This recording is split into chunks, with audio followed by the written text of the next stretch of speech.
I press the button, and we will see. Yeah. If it, I'm gonna find out. we if were it's just live. actually, we were just talking about the wonders of AutoHost actually, in the Discord. I was it getting just will keep- frustrated. isn't it? Yeah. And Brad was getting frustrated too because it was constantly AutoHost, and we were like, no, unhost. Oh, I think we're coming. Host target cannot be changed more than 3 times every half hour. So. Yeah, exactly. Hello, are we live? Yeah.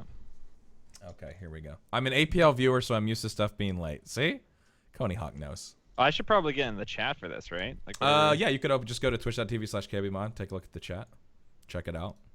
A lot of people will already know you. There's a lot of crossover here. Yeah. Yeah.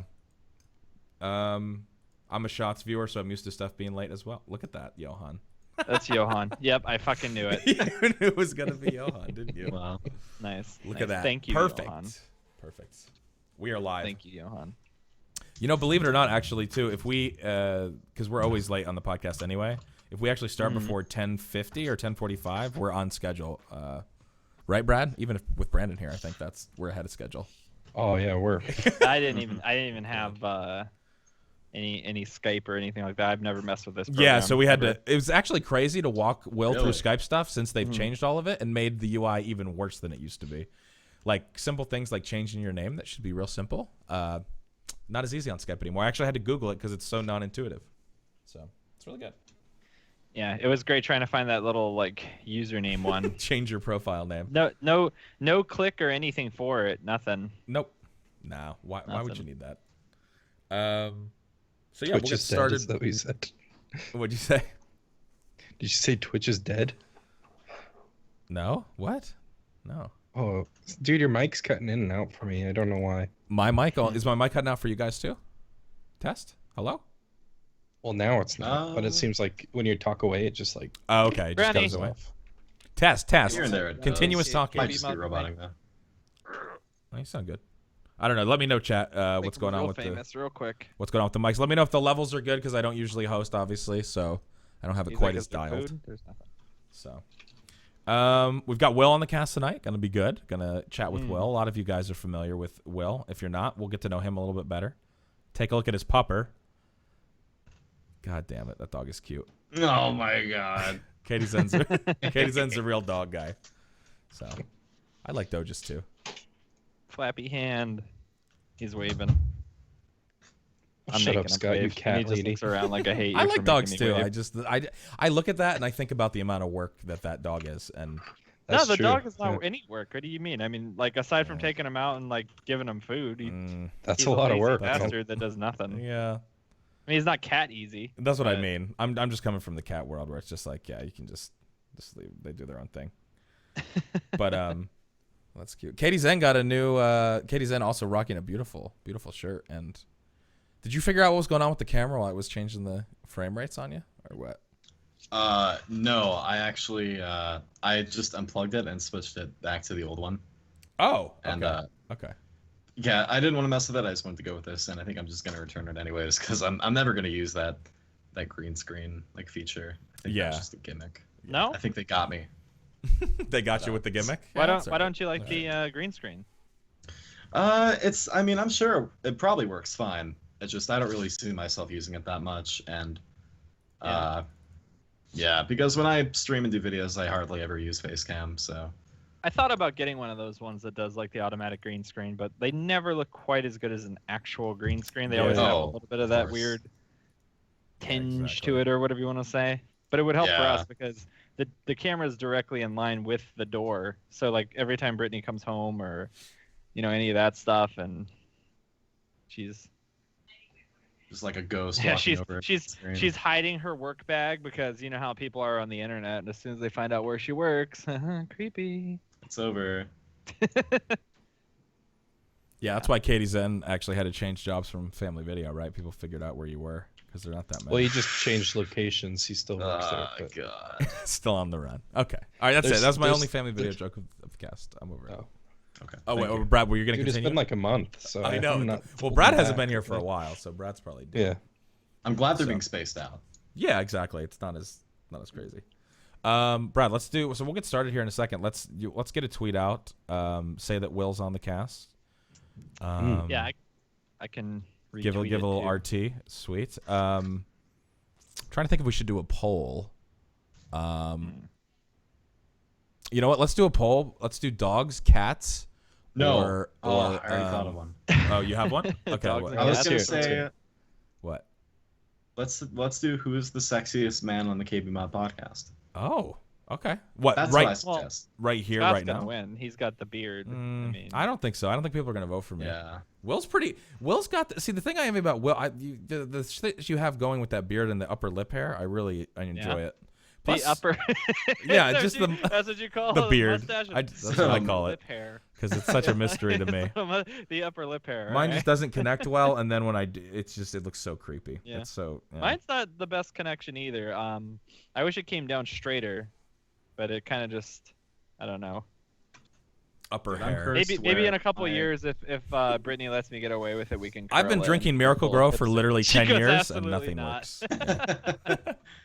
Yeah, 10 dude, years of my- Miracle Grow, and this is all I got. And well, I will say my bush grows like a fucking jungle, but I'm sure that's the Miracle Grow. Jesus. Had to Too go much at that info. shit with a weed whacker. Yeah, exactly. Get in there. It's fucking crazy. My facial hair is terrible to where it loves to grow everywhere here. I just shaved, but like Yeah. anywhere but my face. Like anywhere Yeah. but like my Yeah. lips right here. So Yeah. I'm actually doing the No Shave November early. I start early. This isn't getting shaved until the end of November, and that's Okay. even depending on how it looks. Wow. Like, she's so excited. She loves beards. She Oh, like, that's just good. That's good. gleaming over there, but beards are pretty see. great.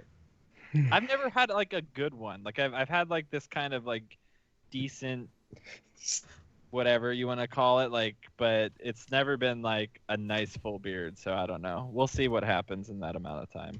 I don't Okay. know. So what's the question? So, do we want to do the sexiest, or I think No, we let's really, do yours. let's get real divisive and let's do dogs, cats. What's another like pet that is on that same category? That I don't know. Dogs, cats, or Rainforest bush. or rainforest bush. Oh, you're reading the chat. Yeah, I'm reading the chat. Dogs, cats, or rainforest bush. That would be Yeah, quite a there you question. go. Which one do you like more?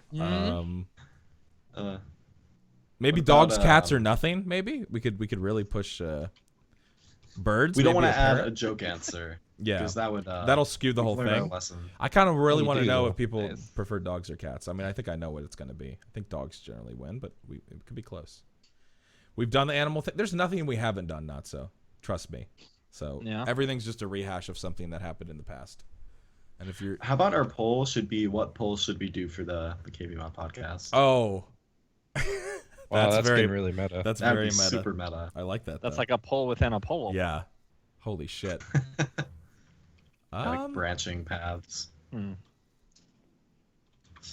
I'm gonna grab a drink real fast. So just a generic poll is what we're looking for. Something. Should we do a generic poll, a dog poll, or a sexy poll? That could work for the options. I don't know, Brad. Go crazy. mean- Any of those. I mean, right now, like looking at Hutch, like I pretty much just see you playing with yourself, and you're doing like. I think the picture is what it's trying to do is kind of demonstrate like how women have sex with each other. That's really what I'm getting from it. Well, that is not Hutch. That is actually me. He took a picture. no, of I know. me. Oh, yeah, That's yeah. what I'm saying. Yeah, I see yeah. you Yeah. demonstrating that. Yeah. That's what Exactly. I'm That's from that exactly picture. what it was for. Oh, was trying to I think give it- yeah, we can't do the sexy one because there's bias. I mean, people just look at that photo and it's That's like, true. damn, Scott wins just by Damn, default. dude. People. He's got the moves. So many people moist in here from that photo. All right. Right. Okay, what's the best kind of pet? Cats, dogs, or goldfish? Yes. All right. Throw goldfish in there because there's no way anyone's gonna put that, but maybe. Who the hell likes goldfish? I know. Over two furry animals. Yeah. Like But get a real fish at that point, like something that's interesting. Yeah. Beta fish. Even a beta would be better. You gotta get the alpha fish at that point. It's weird that because we have a beta fish. We've had two beta fish. Rest in peace, Henry was the first one. But the second beta fish we got, he's way more active. He's Chief Big Fin, and he's got a big ass fin. He's crazy. Mhm. But in beta fish, you can't actually keep with other fish, which is weird. You would think they'd be called alpha fish, though. For real, like that was. I said the same. That's a thing. good point. It's Dwayne weird. brings up, where's the turtle love? They're like a Oh, legit turtle. Yeah, turtles. Pet. Turtles are like a legit pet. They at least are cool No. and like do something. Nobody should be able to keep turtles. Nobody should be able to. Why? Because they No, outlive you. No, Seth they're has a good one. What about pet shark? People have them. Okay, we're getting really. Yeah, into we're really this. getting I'm off. just We're doing getting deep. fish. Also, Carson I'm from Florida. 376. What about gator? I've met plenty of people with pet gators. Oh, okay. Yeah. Now, okay. Now we're getting the crazy Florida coming out of Will here, and that's I knew it was bound to happen. Carson Florida love, 376. Thank you for the Twitch Prime sub. Welcome, buddy. Get the A's up for Carson. Did I see a single A for Carson? I don't think I did. Put them in the chat. Once we get enough A's for Carson, we'll start. I'm gonna grab some water. If you want to grab a drink, do it now. We're gonna start here in un momento. Once the tweet's out, we'll retweet. And we got some stuff to talk about. Battlefield 1. All right. Be right back. Oh man, Timmy's gonna leave the stream so He's fast. not going to be able. Oh, by the way, played Battlefield 1 super late last night. Timmy, I told him to stop trying to fly planes for 3 hours at a time and just play the game. Have a good time. And he had a damn good time, and he admitted it too. But Oh, wow. it goes against his All right. image. He He's said. a new man. Yeah. Oh, Well, no wonder he doesn't enjoy it if he keeps trying to. I literally was like, plane stop trying to all the time. fucking I fly mean, planes for 3 hours and just play the game, and he had fun. You're Timmy. trying to do something that is like difficult and like ridiculous at the same time. That's like playing Dark Souls with no armor your first time and be like, I just keep dying. It's no fun. Or doing like a challenge run. Well, no, maybe. Okay, I'll even little. take in chat. He's Maybe I saying went a a little little fun. far. I'll take a little fun. That's better than before. He loves it. Favorite game. Number one game of 2016, I can tell. All right, I'm getting water. I love all the tweets. People keep tweeting. They're just like, is it a good game? Is it hyped? Should I buy it? It's like, why don't you just fucking just play the game? Like, yeah, like it's been out for days now. Like you've been able to watch endless amounts of footage. You've been able to I mean, if that doesn't give you the answer you want, I mean, just buy the game and play it and decide for yourself at that point. Listen, all we need is Brandon's verdict. Yeah. That will be the end all. Because he still stands by Bad Company 2, which, I mean, isn't wrong, but I just want to see if Battlefield 1 will convert him. I'm still jealous of your camera quality. I need to figure out how to get my camera to look that good. Listen, dude, this is the dilemma. I have the great cam, but the ugly face. You have the beautiful face, Goodness. but the subpar webcam. Goodness. No, I have a good webcam. What is this one? I don't even. Do you remember? It's like what everyone has. It's the Logitech. Whatever. That's the what heck. Katie I don't Zun's know. using right now. Yeah, I'm using the C920. C920. Yeah, it's whatever that one is. But like, I just don't know how to set it up, and I have no one that loves me. So that's what happened. I'm sorry. My girlfriend loves me before she beats me, but she looked at me Triggered. immediately. She's like, "Say what?" But, anyways, like, I don't have. Oh, okay. Knocked over a maraca. We're fine. I don't have anyone that knows that kind of stuff that actually could help me out. You really chose fish and cows for the other two. I'm Why didn't upset. you put? Why not turtles or like? Frogs Gators would better be an than a cow. excellent choice. No one has a pet cow. That's not doesn't count as a pet. It's a working device, right? Or like what do you snakes. call it? Yeah, cows. Dude, I know a lot of people that own pet cows. Oh. I mean, if you live on a farm. Worst pet ever. I mean, I guess I just came back to actually, Brad I guess saying maybe that it's he- not the Dude, worst ever because it gives you speak something, with your right? votes, man. That's all I'm saying. Get the tweet I mean, out it gives you something, right? Like, I mean, a cow. If there was a good pet to be had, a cow is a decent option if you think about it. Actually, Well, you're They going give you very Sandra those? knows what's up. what does your cat give cow? you other than shit? Okay, a cat gives you jack shit. A dog gives you emotional Okay, affection. cats don't give jack shit. That's untrue. They're very. Dogs give you All cats are assholes. what's the Okay, word? not true either. No. Like where you can be mad at them and they'll still love you. They're good. Okay. Unconditional love. Right. Yeah. That's what dogs Yeah, give you. exactly. No, they do. I've seen hillbillies punch like a pit bull in the head, and then like 10 seconds later he comes over, he's like, "I love you," and just starts licking on him. Yo, we've like- got 2 resubs. Sorry to cut you off. Mike D with the 5 and Common Pleb with a 25. Get the A's up. Thank you guys. Yeah, no are dogs. walking this pole. Dogs.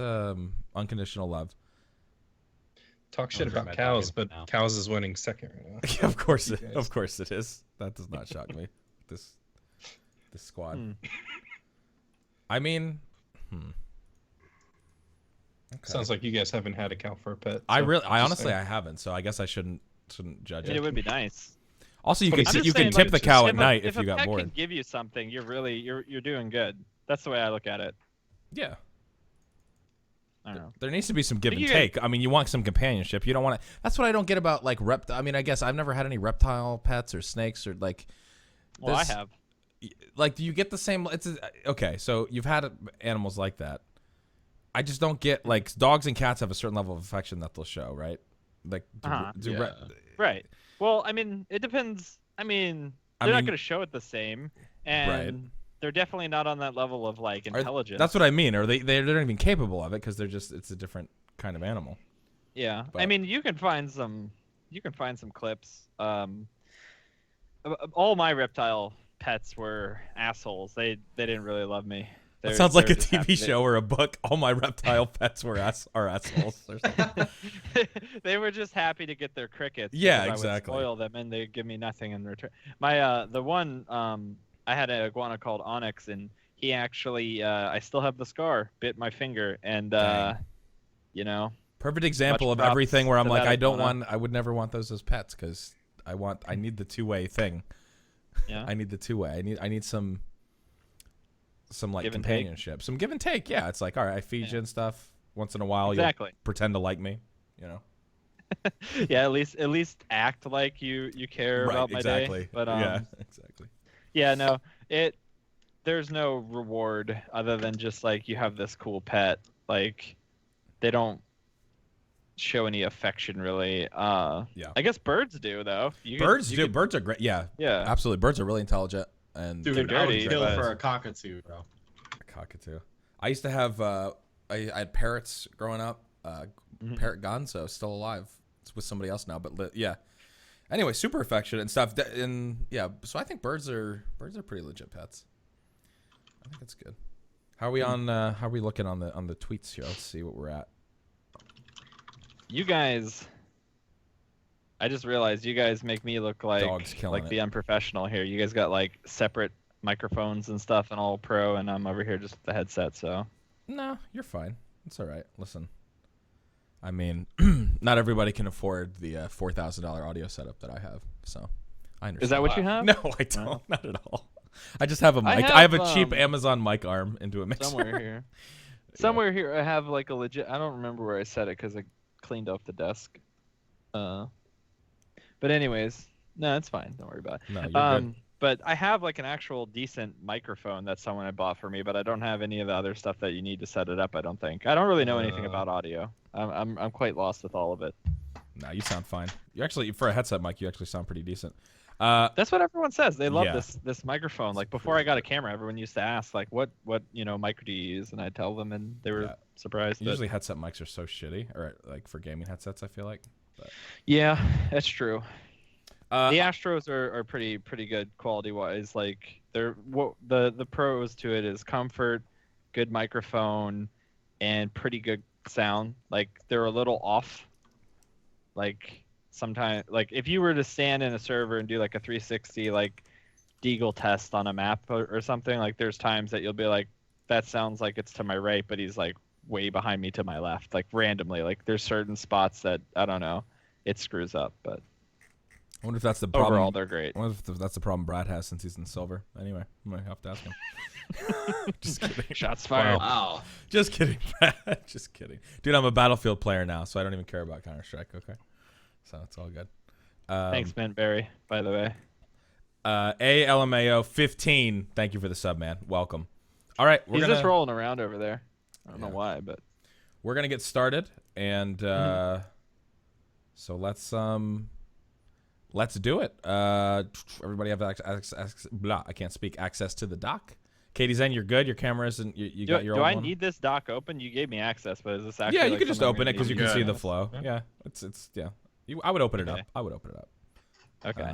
Because there's a part where I'm actually going to ask you to remove your shirt, and anyway, it's just a rite of passage, and then we're gonna get banned, and then we're gonna have a Twitch staff member unban us. It happens every show. So anyway, no, I'm just kidding. All right. Need you to be ready for that. I don't have pasties or nips. Okay. Yeah. No. Your nips are fine. We're trying to get banned. It happens every time. All right, that's fine. All right, sweet. I don't think my girlfilm will have an issue as long as she knows I'm doing it for money. Exactly. Yeah. She just looks over. Anything. I will beat you. just the look of evil. All right.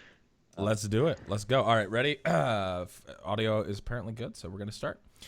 I don't know if it actually has let me access it. It looks like I accepted your invitation, but then you're supposed to send me another one to actually open it or something. I don't understand. I don't know. It says you need permission, and then I have to request access. Okay. 1 sec. Yeah. Then I might have fucked up actually. I don't know. Yeah, I'll get it to you and then we'll go live. All right, cool. Yeah, I don't know. I just shared it from the dock screen, but I might be doing it wrong.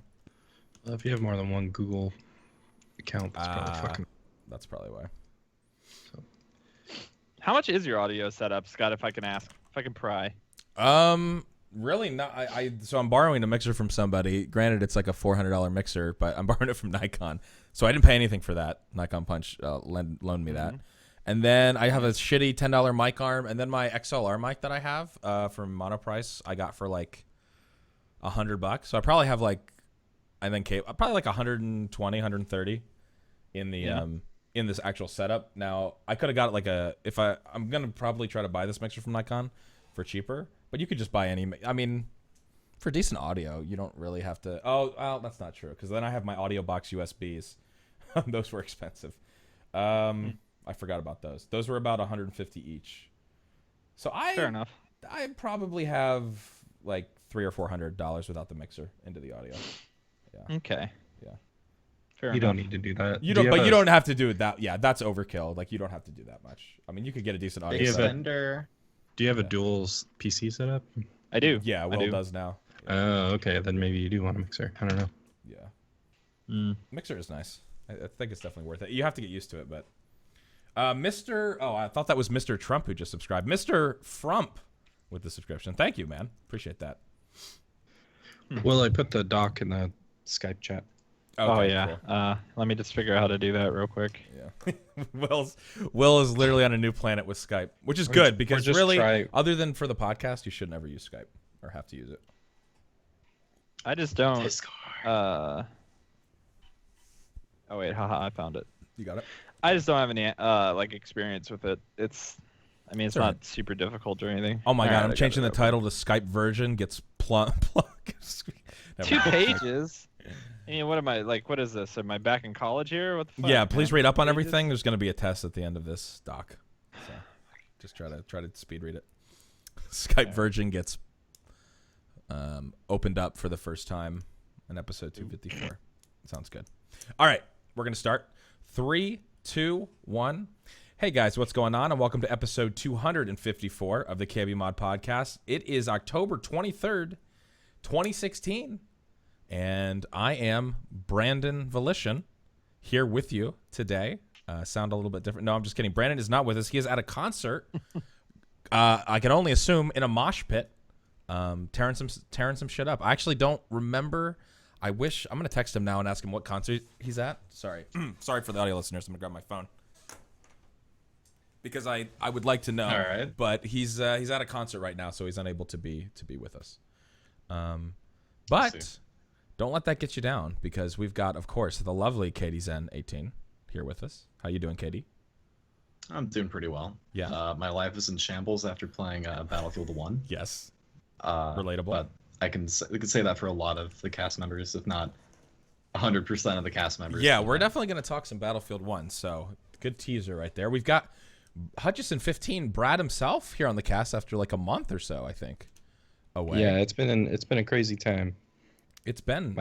Has it been a crazy time? Well, I mean, do you care to? Yeah, how has it been crazy for you, Brad? Talk to me, dude. I've been traveling the country and spreading the word on Battlefield 1. God damn it! Nice. Just how good of a game it is. It is good. And it is good. I can't.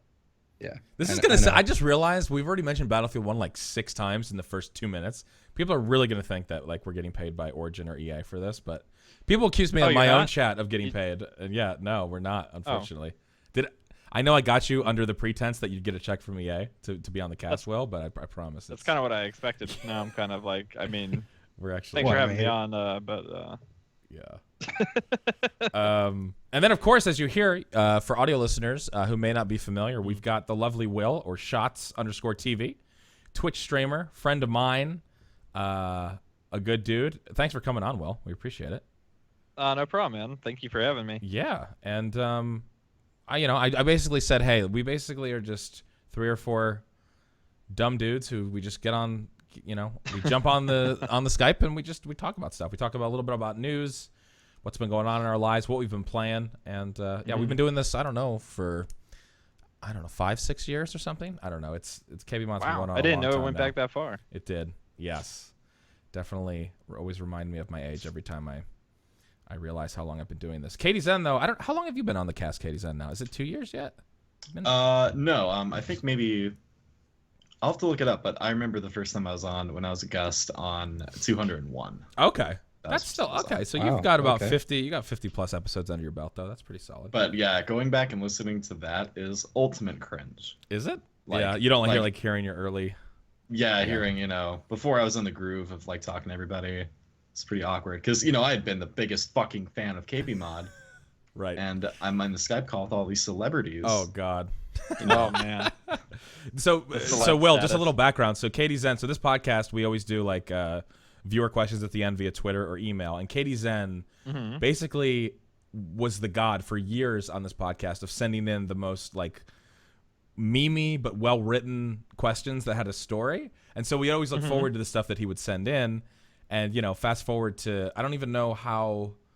You got involved with KBMOD. I know you were written articles for the site. Maybe was that your first? Is that how you got involved? Was writing stuff? Katie? Yeah, it was. At first, I think it might have been through you a bit, like doing things on like your stream. Yeah. But just being, it was the questions, and then what really started is when AJ reached out to me on Twitter and saw that I was doing like good YouTube videos and wanted to know That's if I right, wanted to do yeah. anything for the site. So Yeah, your YouTube that got me content. on the site, and then Dan wanted me on the cast, and just went from there. Yeah. So anyway, I just always say like to give him as an example, to say that don't let your memes be dreams, because Katie literally memed his way into this community. Like he really Literally. did. I mean, there you go. So It's one way to do it. it is one way to do it. So and then But yeah, Brad. episode 201, Yeah. August 9th, 2015. First Okay. time I was on the cast. Very cool. Thought that was interesting. Yeah. And Damn. We haven't looked back since. We've just been hitting the ground running. So anyway, yeah. So unfortunate that Brandon's not here, but really glad that Will's able to jump on, and it'll be good to talk to you. We're gonna interview you a little bit later, Will. Just we've got some rapid fire questions, some questions about the streaming stuff. Don't worry about that. Okay. We didn't give that to Will ahead of time. Nothing too crazy. I don't know anything. I'm a little worried about it, just a smidge, but we'll see. You'll be fine. The quick take questions. I said rapid fire. Sorry, guys. That's an inbox thing. I'm gonna get sued by Machinima for using rapid Sure. fire. There you go. The quick take thing is just off the top of the dome. Just give an answer, so you'll be fine. But we generally start out talking about what we've been playing and what we've been doing this week. So let's start with what we've been doing, not gaming related. So because this is a gaming centered podcast, but once in a while, I think some of us leave our house. So any unique experiences while we were out in the great beyond? Katie, Brad, Will, anything funny happened this week? I went and saw The Accountant. Okay. It's a great Perfect. movie. Ooh, I've Saw been it hearing. yesterday. Actually, yeah. Yeah. It was a great movie. If you were an accountant, like I was at one point, and my girlfriend is, it is very interesting. Also, if you know anyone close to you, or if you do anything with special needs children, we'll say, like people with autism and things like that, it'll also be very interesting to you in a lot of ways. Just a really good movie. It's kind of like an action movie that actually has a story behind it. I was impressed. Wow, I wasn't expecting, good movie in a Ben Affleck, Oh, thing God, to are be you a associated with each other. You're an Affleck Really, I hater? mean, aside from Batman, everything he's done has been pretty damn good. Yeah. And I don't think it's his fault. I just think, and this is my own opinion, Superman vs. Batman, terrible movie. Didn't even bother. But I don't know.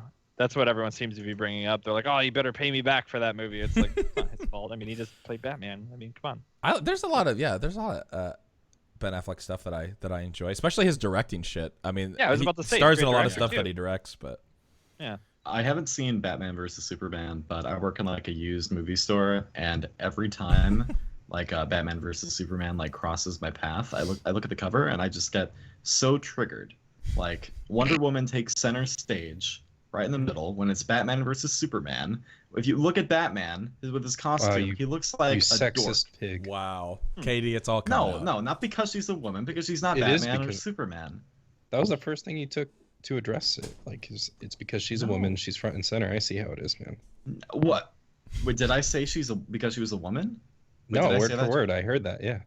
Oh shit! All right, never mind. I fucked myself. I played myself. No, He's like okay. backing out No. quick. Backing out. I'm gonna have to clip that. All right, if I said that, I didn't mean it. Not because she was a woman. Shit. I'm really digging the whole. Man, in deeper. No, 2016, Katie's trying to get us shut down. But all right. but no, just and Superman looks fine, but just the way Batman, his costume is, it's Yeah. just so huge. He just looks like a dork. Well, If I'm they being had honest. they had to do that, I think, just to get people to believe that he could fight Superman. It was kind of the idea. Yeah. Just in layers and layers of armor. Okay, Yeah. I could see that. I hate the whole idea of it. It's like super strong alien dude versus a dude with a lot of money. Now, granted, Batman's badass. He's probably like my favorite superhero, but it's just like, you know, there's limitations in that universe, and crossing them over gets a little ridiculous. Like, I even will if you're admit, shooting like kryptonite Yeah. bullets, it's kind of retarded. I don't know. Justice League looks really good.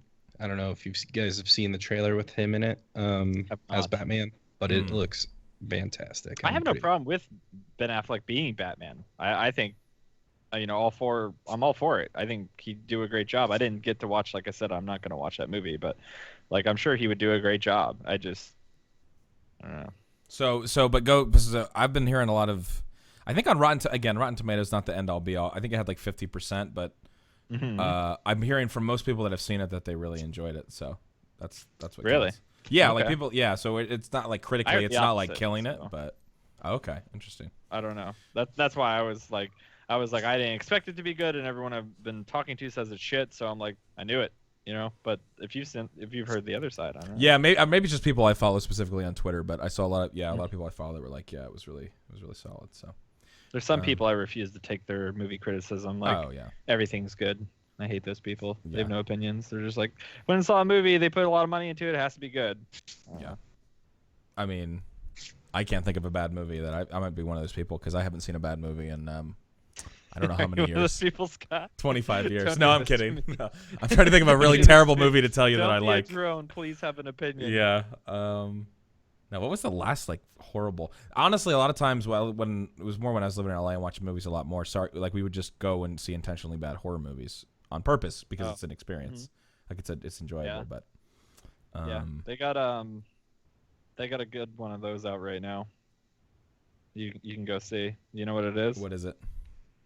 It's like Mama Dia's. What it? Oh God, yeah, no, I saw the Boo trailers. a Mama Dia Halloween. That's what it is. Yeah, well, I just looked it up. Scott left Spider-Man 3. Sean, okay, that's a trigger. You know that's okay. One of my most hated films of all time. Also, terrific movie. I know I saw there's a Ouija board or whatever Ouija board movie out that looks fucking awful. It looks. Are you talking What about do the one what that do you came mean? out You- like where a you use year a or two Ouija ago? board? Or- No, No, it's in there's theaters now. yeah, there's You use a literally Ouija they just board made it and again. it lets demons out or something. Yeah, there's another one they're making Huh. right now. Because the one from a couple years ago was fucking terrible. It was pretty bad. God. Yeah. So If you guys want to watch a good movie, I always tell everybody check this out. It's called the FP. You probably have to find it somewhere online, but it's from 2011. It's absolutely horrible, but it's just hilarious how horrible it is. right, it's like one of those It's terrible this- good movies. Yeah, it's in a post-apocalyptic future. Two rival gangs fight for control of Fraser Park, which is like a trailer park, by playing Beat Beat Revolution, Oh, a geez. deadly version of Dance Dance Revolution. I just saw the Oh my! I just saw God. the fucking I googled that and saw the poster. Holy mother. It is Oh, so that is good. awesome. Yeah, Yeah. just give it a The watch. They're FP. supposedly going to be releasing a follow-up, so I'm Shit. pretty pumped. That looks amazing. Check that out. Okay, so Will went and saw I a was movie. talking with like someone with Suros on Twitter or about like a version of Fight Club where instead of like a Fight Club it's like intervention 1v1s on Rust. And like people like get really into it and then the next day they like Yeah. see each other like ruin KDs. Dang. I thought that'd be a good twist on it. I mean, dude, you're young. You could that could be your first it could be your directorial debut. My debut. Your debut. There man. you It's go. my escape from real life. I just play intervention 1v1s. But we don't talk about. Yeah, you can't talk about it either. So. Don't talk about Rust. That's cool. Brad, Katie, anything? I mean, Brad, you've been MIA for a while. Just a couple different things. Yeah, so. well, for the last 2 weeks, I've been freaking sick. Yeah. I mean, So what hit you? What did you get? You got a cold? You got a flu? What happened? I don't know. I swear it was flying back from TwitchCon. Mhm. Like, I knew it was going to be bad because boarding a Jealous. flight, the 6 people in front of me were all just like coughing. coughing. Oh, it's the like worst. crazy. It's the worst. And I was like, I'm just going to be stuck in this vacuum for the next few hours right around these people. Yep. And I'm probably going to get sick. And sure enough, for the last 2 weeks, I've been stuffy nose, been coughing like crazy. And then I straight up just like lost my voice for like a solid week. And that I was like, yeah, I can't be on the cast. I can't talk. Yeah, that pisses me off beyond belief. I know you guys got somewhere to be, but if you're sick, please stay home or something. Or Yeah. wear a Don't mask. ruin other people's Like, seriously. weeks. Or just be like, I don't know, like have good hygiene of Considerate some And be kind. super Like conscious like, of what you're doing. wash your hands and Yeah. don't But focus that all was- over people. that was the thing though. It was like going to TwitchCon. There was like going to PAX West. You'll always get the nerd flu. Like I just feel it. You're just shoulder to shoulder wherever you go. But TwitchCon was so laid back, Yeah. and like I barely saw. Everybody just seemed to be in such a good mood and well that like Yeah. I didn't see anybody sick or anything like that. But once I hit the fucking airport, man, I swear it was just. I was in some zombie movie, I swear. That's honestly It's so. it's how it starts. I don't think I have OCD really. Like I've certain things that I'm maybe a little anal about, but the moment the sitting on the before takeoff and before the air is really actually pumping out cool air and it's not just recycling the death germs in the airplane, and people are just coughing and people are taking their fucking food bags. Like when people bring food onto a plane, like fuck right off with that. Especially people that bring food from home. Like I mean, I get you're being frugal, but like. I've had so many instances, and then because the fumes just, like you're saying, Brad, people are coughing, you're smelling the food. It just makes me so nauseous. And then I can't stop thinking about how, like you said, you're stuck in this vacuum. And Like you're just gonna get you're getting infected. yeah, and there's Yeah. nothing you can do. Like you have to breathe the air. I hype so- up on vitamins. That's how Yeah. I've been defeating it Yeah. typically. Like I got destroyed. We went to Atlantic City a while back. It's the first time I've ever been there since I got in New Jersey and all that stuff, and I'd never been to big casino area and stuff like that. But yeah, I got destroyed staying at the Borgata there. It was a catastrophe. I was so sick for like 3 days. Yeah. Like Yeah. So many people. it's just not a good time. Well, I'm sorry that happened to you, Brad. I'm glad that you're feeling better. Yeah, me too, man. And it's good. It's good. to Not have you really back. much else has been going on. I've been honestly hyping up all year for Battlefield 1. Yes. So, yes. Oh, we're gonna talk. We're about to get to that because we're gonna talk about what we've been playing here in a second. But Katie, I want to make sure nothing too crazy happened. Obviously, you got a new webcam. What else? Went to it's that time of year. I went to a haunted house with Nice. a group of friends last night, and it was pretty. It had that kind of format where it was like dark hallway, then a room, then dark hallway, then a room, and it was pretty hit or miss. Yeah. Some of it was kind of like I'm trying to think. There's always the guy with the chainsaw at the end. Like every haunted house I go to, there's always some guy that bursts out of the shed with the chainsaw. Yeah. And that one actually got me. Like I was actually I mean half of it was like joke screaming, but I was like screaming and yelling like, "Don't fucking touch me, bro! Holy fuck!" like the entire time. But Got super hard for a minute. yeah. Well, I wanted to leave that out, but no. But I mean, I always find haunted houses kind of fun, but it wasn't really too scary. But I don't know. Have you ever been to Florida's Halloween Horror Nights by chance? No, I have not. Katie Zen hasn't left his metro area in his life, so Yeah. If you're ever around that time, Halloween Horror Nights are pretty good, pretty fun. Yeah. Okay. They were a lot better when I was younger, but they're still pretty neat, especially for anyone that's actually like a fan of haunted houses and stuff. It's pretty neat to see just because of the production they put into it. Yeah. Okay. Awesome.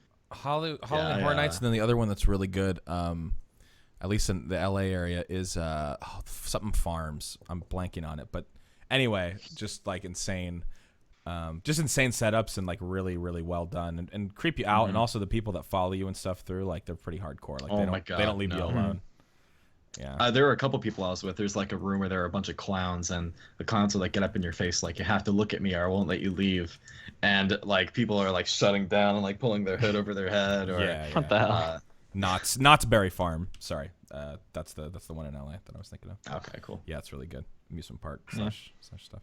Cool. All right. Yeah, so were you genuinely Did you just get jump scared a few times, or was there any? I mean, that's all it is jumps. I mean, there are a couple times it got me, but for the majority, I was just having fun. Like when you're surrounded by friends, it's kind of hard to really be scared at anything in a haunted house, except I'm for the worst person to bring to those things.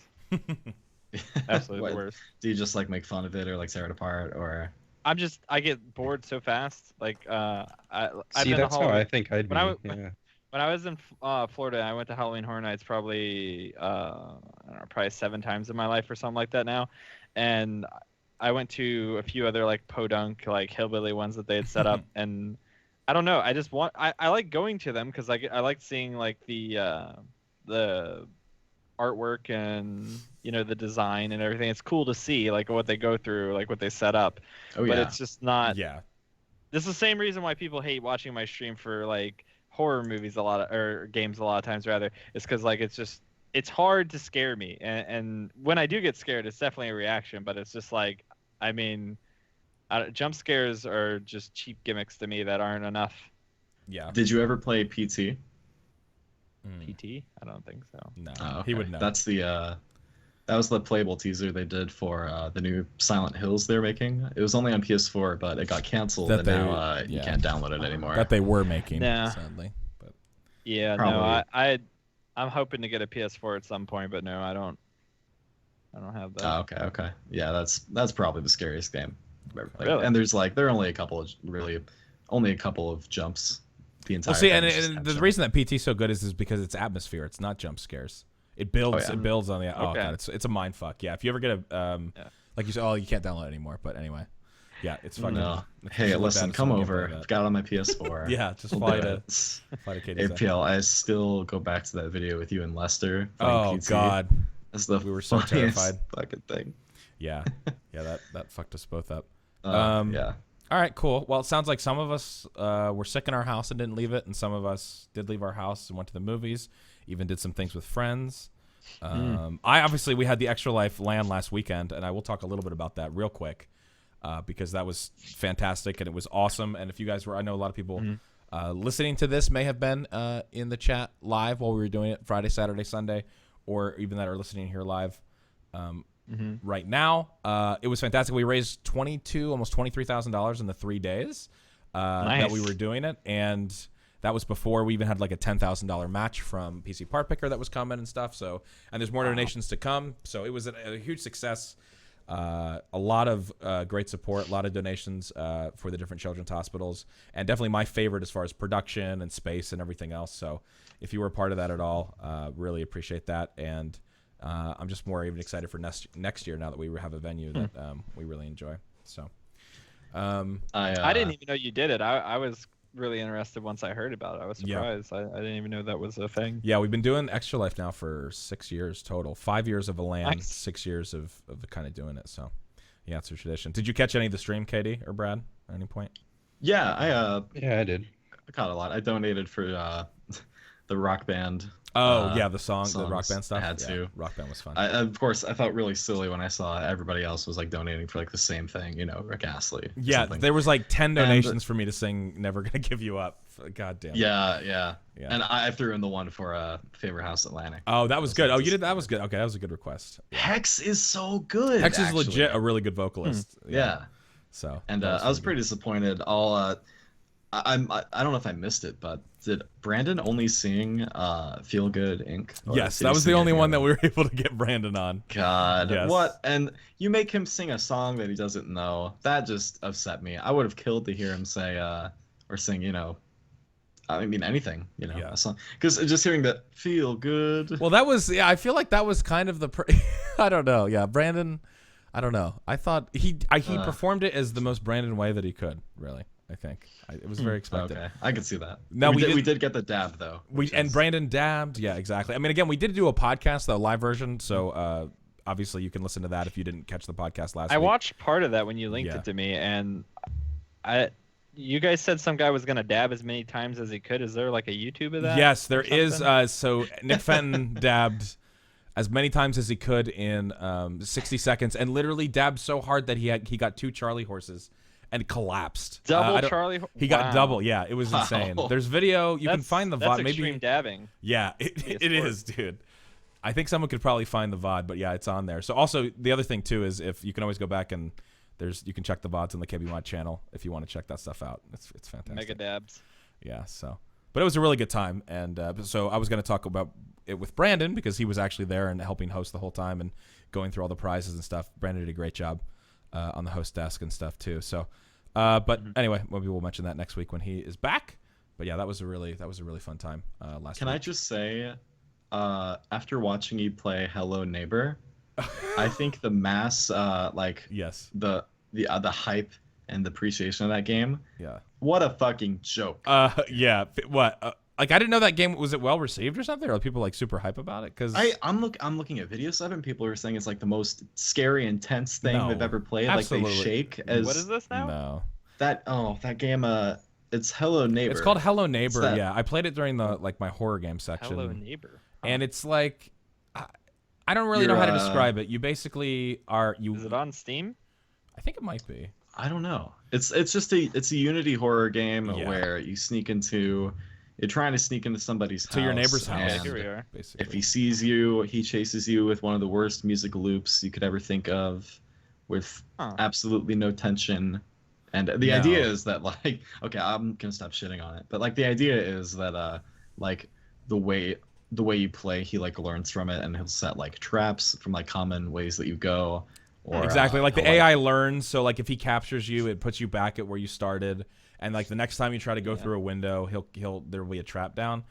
But like there was like a few kind of like spooky things, but no. Yeah, it seems like it's not on Steam until summer 2017. I don't know. Yeah, that game needs a lot of work before release, so that's probably why. It looked pretty cool. I mean, it looks pretty neat. Like, I'm a fan of like the stylized type stuff at times. Like, but I know other people aren't. It's just not executed very well. But yeah, sure. It's. But the Outlast. Now, did you? I talked to Will about this, but the Outlast 2 demo. I have not played it yet. Still saving that for a good night of sellout. Yeah, but it was Outlast 2 demo was crispy. I'm excited. I'm excited to play Outlast 2. I will say it. Like, it definitely Outlast has done pretty well overall. So. What did you think of the demo? I thought it was cool.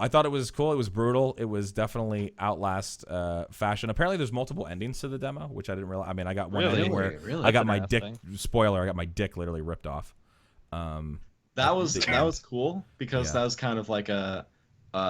I mean, I saw it as a reference to the DLC for Outlast 1. Yeah, exactly. Mm-hmm. Yeah, because that infamous scene. I thought that was a cool way to end it. Whistleblower or whatever. Yeah, I think is the.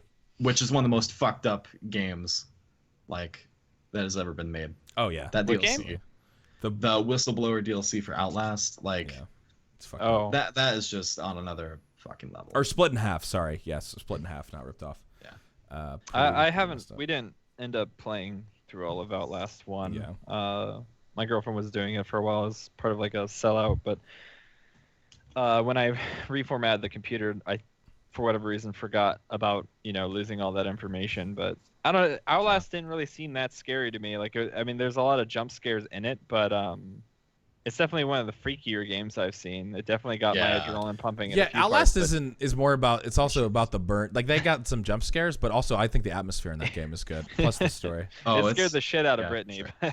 But like I only got to play it a few times because it was kind of like the sellout was to have my girlfriend play the spooky games because her reactions are golden. It's hilarious, but she was terrified of it. But like the one time I got to play, I just sprinted through the thing and like I don't know, it's just.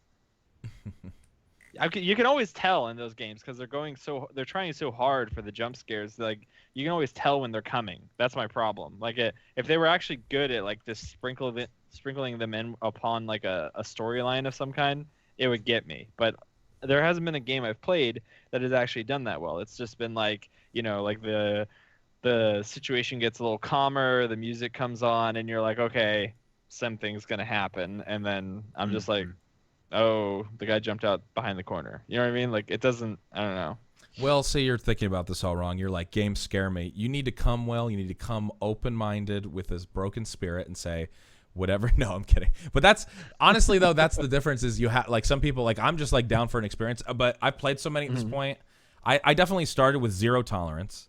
Like I was probably Brittany levels, your girlfriend levels. And now I've played so many scary games at this point. Like I still get spooked, but it definitely takes more. But I'm definitely more kind of down. Like I'm down for an experience. Like if there is some jump scares, whatever. But I'm more like, give me an atmosphere and like a story built around like why I should be scared, and make it more like impending dread and shit than don't just like pop shit up like fucking don't get me started on Five Nights at Freddy's and all those garbage games.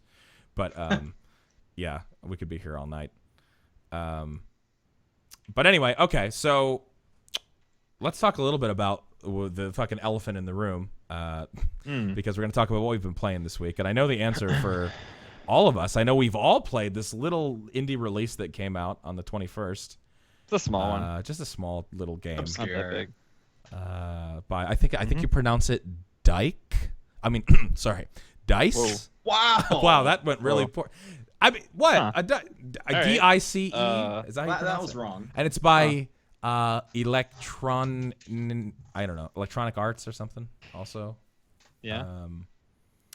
Anyway. They just fund it. Battlefield 1. Dice actually makes the game. EA just funds it. That's pretty much where you're at. Exactly, yeah. So, Battlefield 1.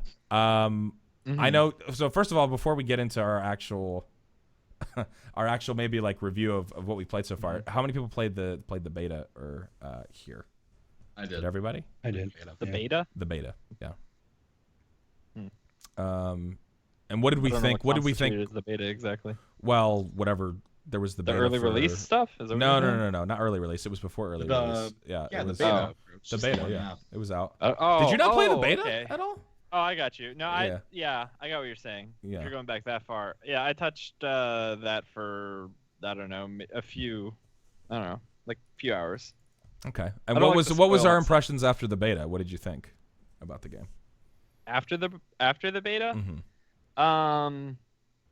didn't really like the map they chose, and I'm not a huge fan of Conquest, Yeah. so Yeah. I wasn't really that impressed. I was kind of like, all right, it's definitely a good spin on Battlefield. It's more fun than the previous games that they've been playing because I'm over Modern Warfare shooters. Like You wanted a different. You wanted a I was scene over them a change. year ago, Yeah. at least, and so I was like, it's nice to have a different section of history to shoot some of those guns and have fun with that and like spin it around on that. But I just don't like Conquest at all. So my whole thing was just like, if I could have played Rush, because that's all I knew really from Battlefield. That's all I played. That's all I liked. You could play Rush in the beta. That's all I did in the Yeah, beta. Rush was in the Yeah. beta. Could you? Rush and Beta. Conquest. Rush and Conquest. You Well, got fucking. like I gypped said, if I only you're- played for like 2 yeah. hours. All I saw was Conquest. So Yeah. I don't know. It depended on what was But, populated, but yeah. Yeah. But and I didn't like the map they chose. I thought that was a bad idea for them, like marketing wise. Like they should have gone with something a little more familiar, like something that would have really made you like, because the whole thing was, the big surprise was like, oh, it's World War One, and you're like, oh, okay, what do you do? Lawrence of Arabia. What? Like, Yeah. I think that ended Like, up I working would've- out though, because so I love the beta and I love the feel. I came from playing like I've said this before, but I played Bad Company 2 and then I played a little Battlefield 3, but that's it. I didn't play Battlefront. I didn't play Battlefield 4. So, and I went into that and I was like, holy shit, this runs amazingly well. It looks crazy good. A lot of it just felt way less clunky than previous Battlefields. That I felt like, not that Battlefield feels super clunky, but it just didn't have the same kind of smoothness that I like in other shooters. And so, like, now that the game's out... Okay, well, sorry. So that was my impression. Sorry, Katie, what was your impression? And then, Brad, what was yours before we talk about the actual game? I mean, I played a lot of the beta, and I thought it, it felt really well. It felt great, and I thought it played well. But, it runs amazing. Yeah.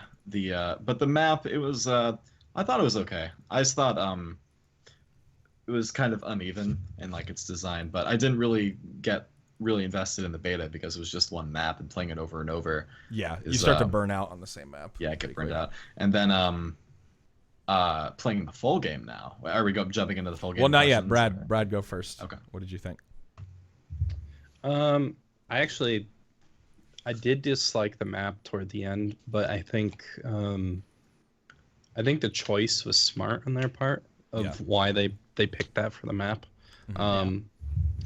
But because it showcased everything you could do in Battlefield in one big map. Like, I mean, not. I think the train thing was supposed to impress everyone. Yeah. But just going into it, I left the beta, pretty happy. I felt like the gameplay was solid. I still think the recon classes are broken. There's literally no bullet drop for any of those guys. Oh, I'd agree with that. It's pretty crazy, how good the rifle is. Yeah, especially in the beta. Also, add on one more thing: the lever action rifle that is like one of the unlocks you get in the beta, and in the full game too, is just crazy. Like, the way the range is on that. If you pre-ordered, and I'm assuming you can do this with all the guns, but there are ones that come with scopes defaultly. You get a Lawrence of Arabia skin if you pre-ordered like a certain package or whatever. Like the same one gets like Red Baron and all that. But you get like a Lawrence of Arabia one for the sniper class. It's like it doesn't come with a scope, and I don't know if you can get one on it. So you just iron sight this thing, and it's nuts. I mean, if anyone's even hit for like 10 damage, they're dead. Or like, and you just run around with it and just decimate people. I was doing it the other day for the stream because someone wanted me to use a sniper rifle, but I happen to use that one, and it doesn't have a scope on it. But it is just, I mean, it wrecks. Yeah. So we're getting a little bit of all right. So now that the game's out, I'm doing this as like a slow reveal because I think we're all pretty much under the same opinion of what we feel about the game, but I don't want to assume. So, game's out now. I have total because I said I wasn't going to buy it on release day. That was one thing. I was like, I'm not going to do it. And then a couple days before release, they had the EA Access thing where you can pay $4.99 for EA Access, which gives you brilliant marketing idea if you have any absolutely confidence in your product. Oh yeah. Battlefield 4, Battlefield Hardline, Need for Speed, a couple other games that you get full access to those, and then also you get 10 hours to play Battlefield 1, obviously early to like you can try it out, see if you like it or whatever else. So I gave it and did that, and I was just I went in and I was just like, what this is. I was blown away. I honestly was blown away at how good it was. I played 16, 17 hours of the beta.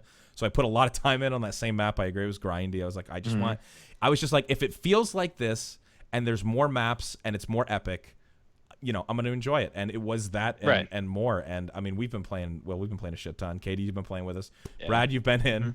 I've played about, I'm like 25, 30 hours into that game. I'm level like 30, maybe a little less than that. Probably like 25, 26. I'm almost level 33. I can't stop playing it, man.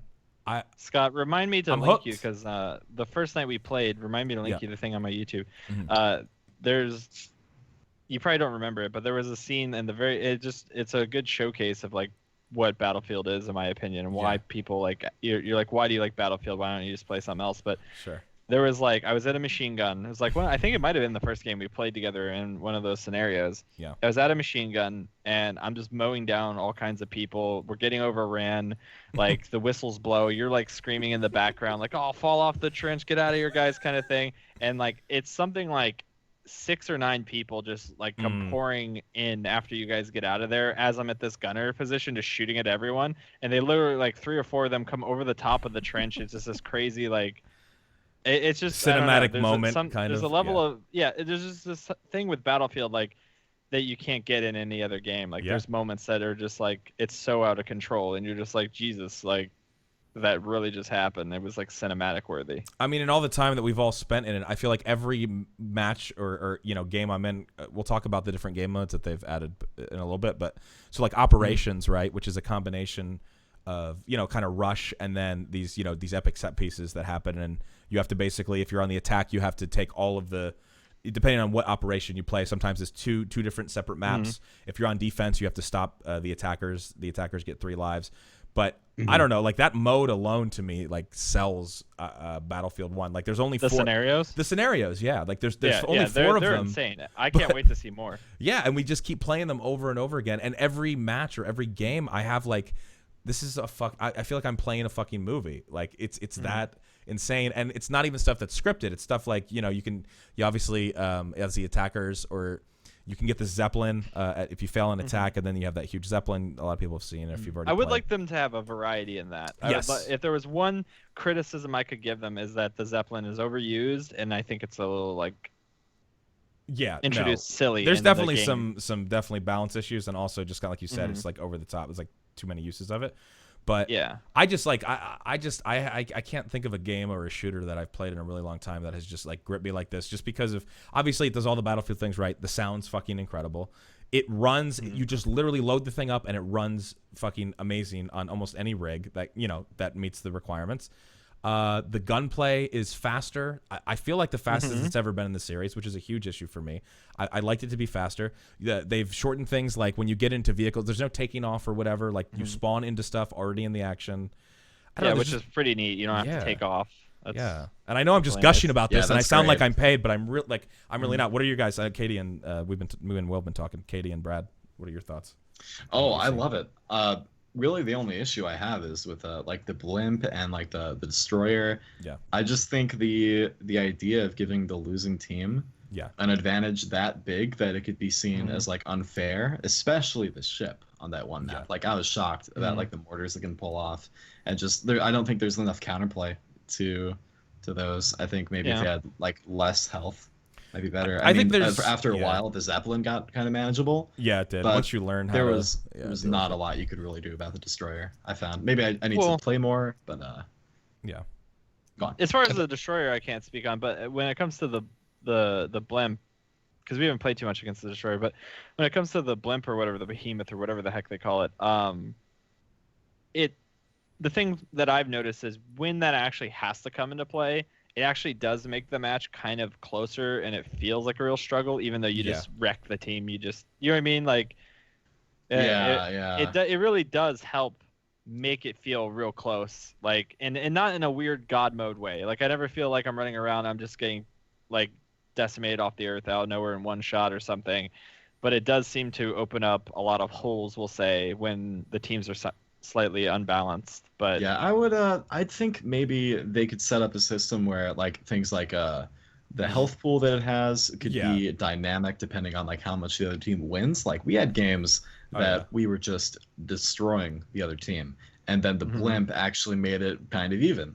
But then if you have like really close games and you end up winning by even just a little bit, the other team still has this fucking crazy blimp and there's no contest. Yeah. So no, there's definitely some balancing that needs to happen. Like, so as the attackers, you basically essentially get 3 lives, right? So to push all the way back to the end of whatever map you're playing. So I think they need to do something where, like, so as an attacker team, you can lose, you can get wiped out, and then your next 2 lives, you'll have a blimp guaranteed, which is crazy. So like, I think they should do something where the blimp only appears once, no matter what. If you lose, right? Let's say it's the last push or something. I agree with that. So like maybe they give more recruits, like maybe it's just more ground soldiers, maybe you get more tickets. Instead of 150, they give you 170 or 180. Try again, and then the blimp comes in last. I mean, there's definitely balancing things, and I think they're gonna work on patching it. There's gonna be a huge patch, as DICE always does, I'm sure soon. If that like, I'm sure they're gonna balance this stuff. But yeah, there's definitely some issues. I mean, again, people talking about realism and stuff. Like, yes, it's a World War I era game, but there's all kinds of shit like where you're just like, okay, this is definitely not how it was. But honestly, for me, like, I'm not like a history snob in that sense. Like, I just want the game to be fun. I am. And yeah, no, I know you. I know you are. You always bring it up. You're like, to a certain degree.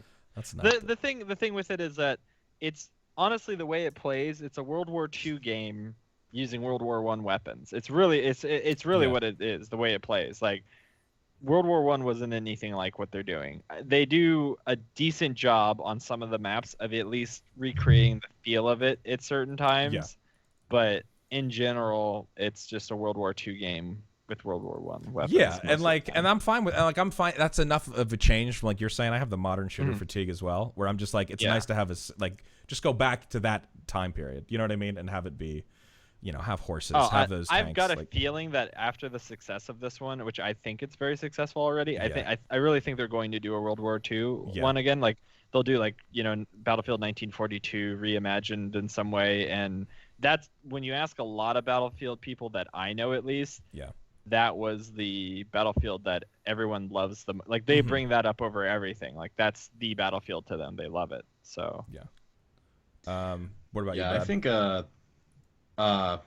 another good thing too. I thought the decision to start everybody with instead of going into the main menu to just throw you into that prologue for the game. Yeah. Mhm. That Yeah, that it's only like 10 or 15 minutes, but that intro is so well done and gets me excited to play the single player. Like if it had just thrown me into the main menu, like other Battlefields or other Call of Duties, for example, like shooters, I wouldn't have touched it for maybe another couple months. Like if I'd gotten bored with the multiplayer, which I don't think is going to happen in like a long time. But now I find like myself really interested and like genuinely wanting to play more single player. Yeah, I've heard the single player. Well, you've been playing a bunch of the single player too. Like the stories, like I've heard it's really good. I got to do when they were having issues on their official release day, not the pre-order stuff. Right.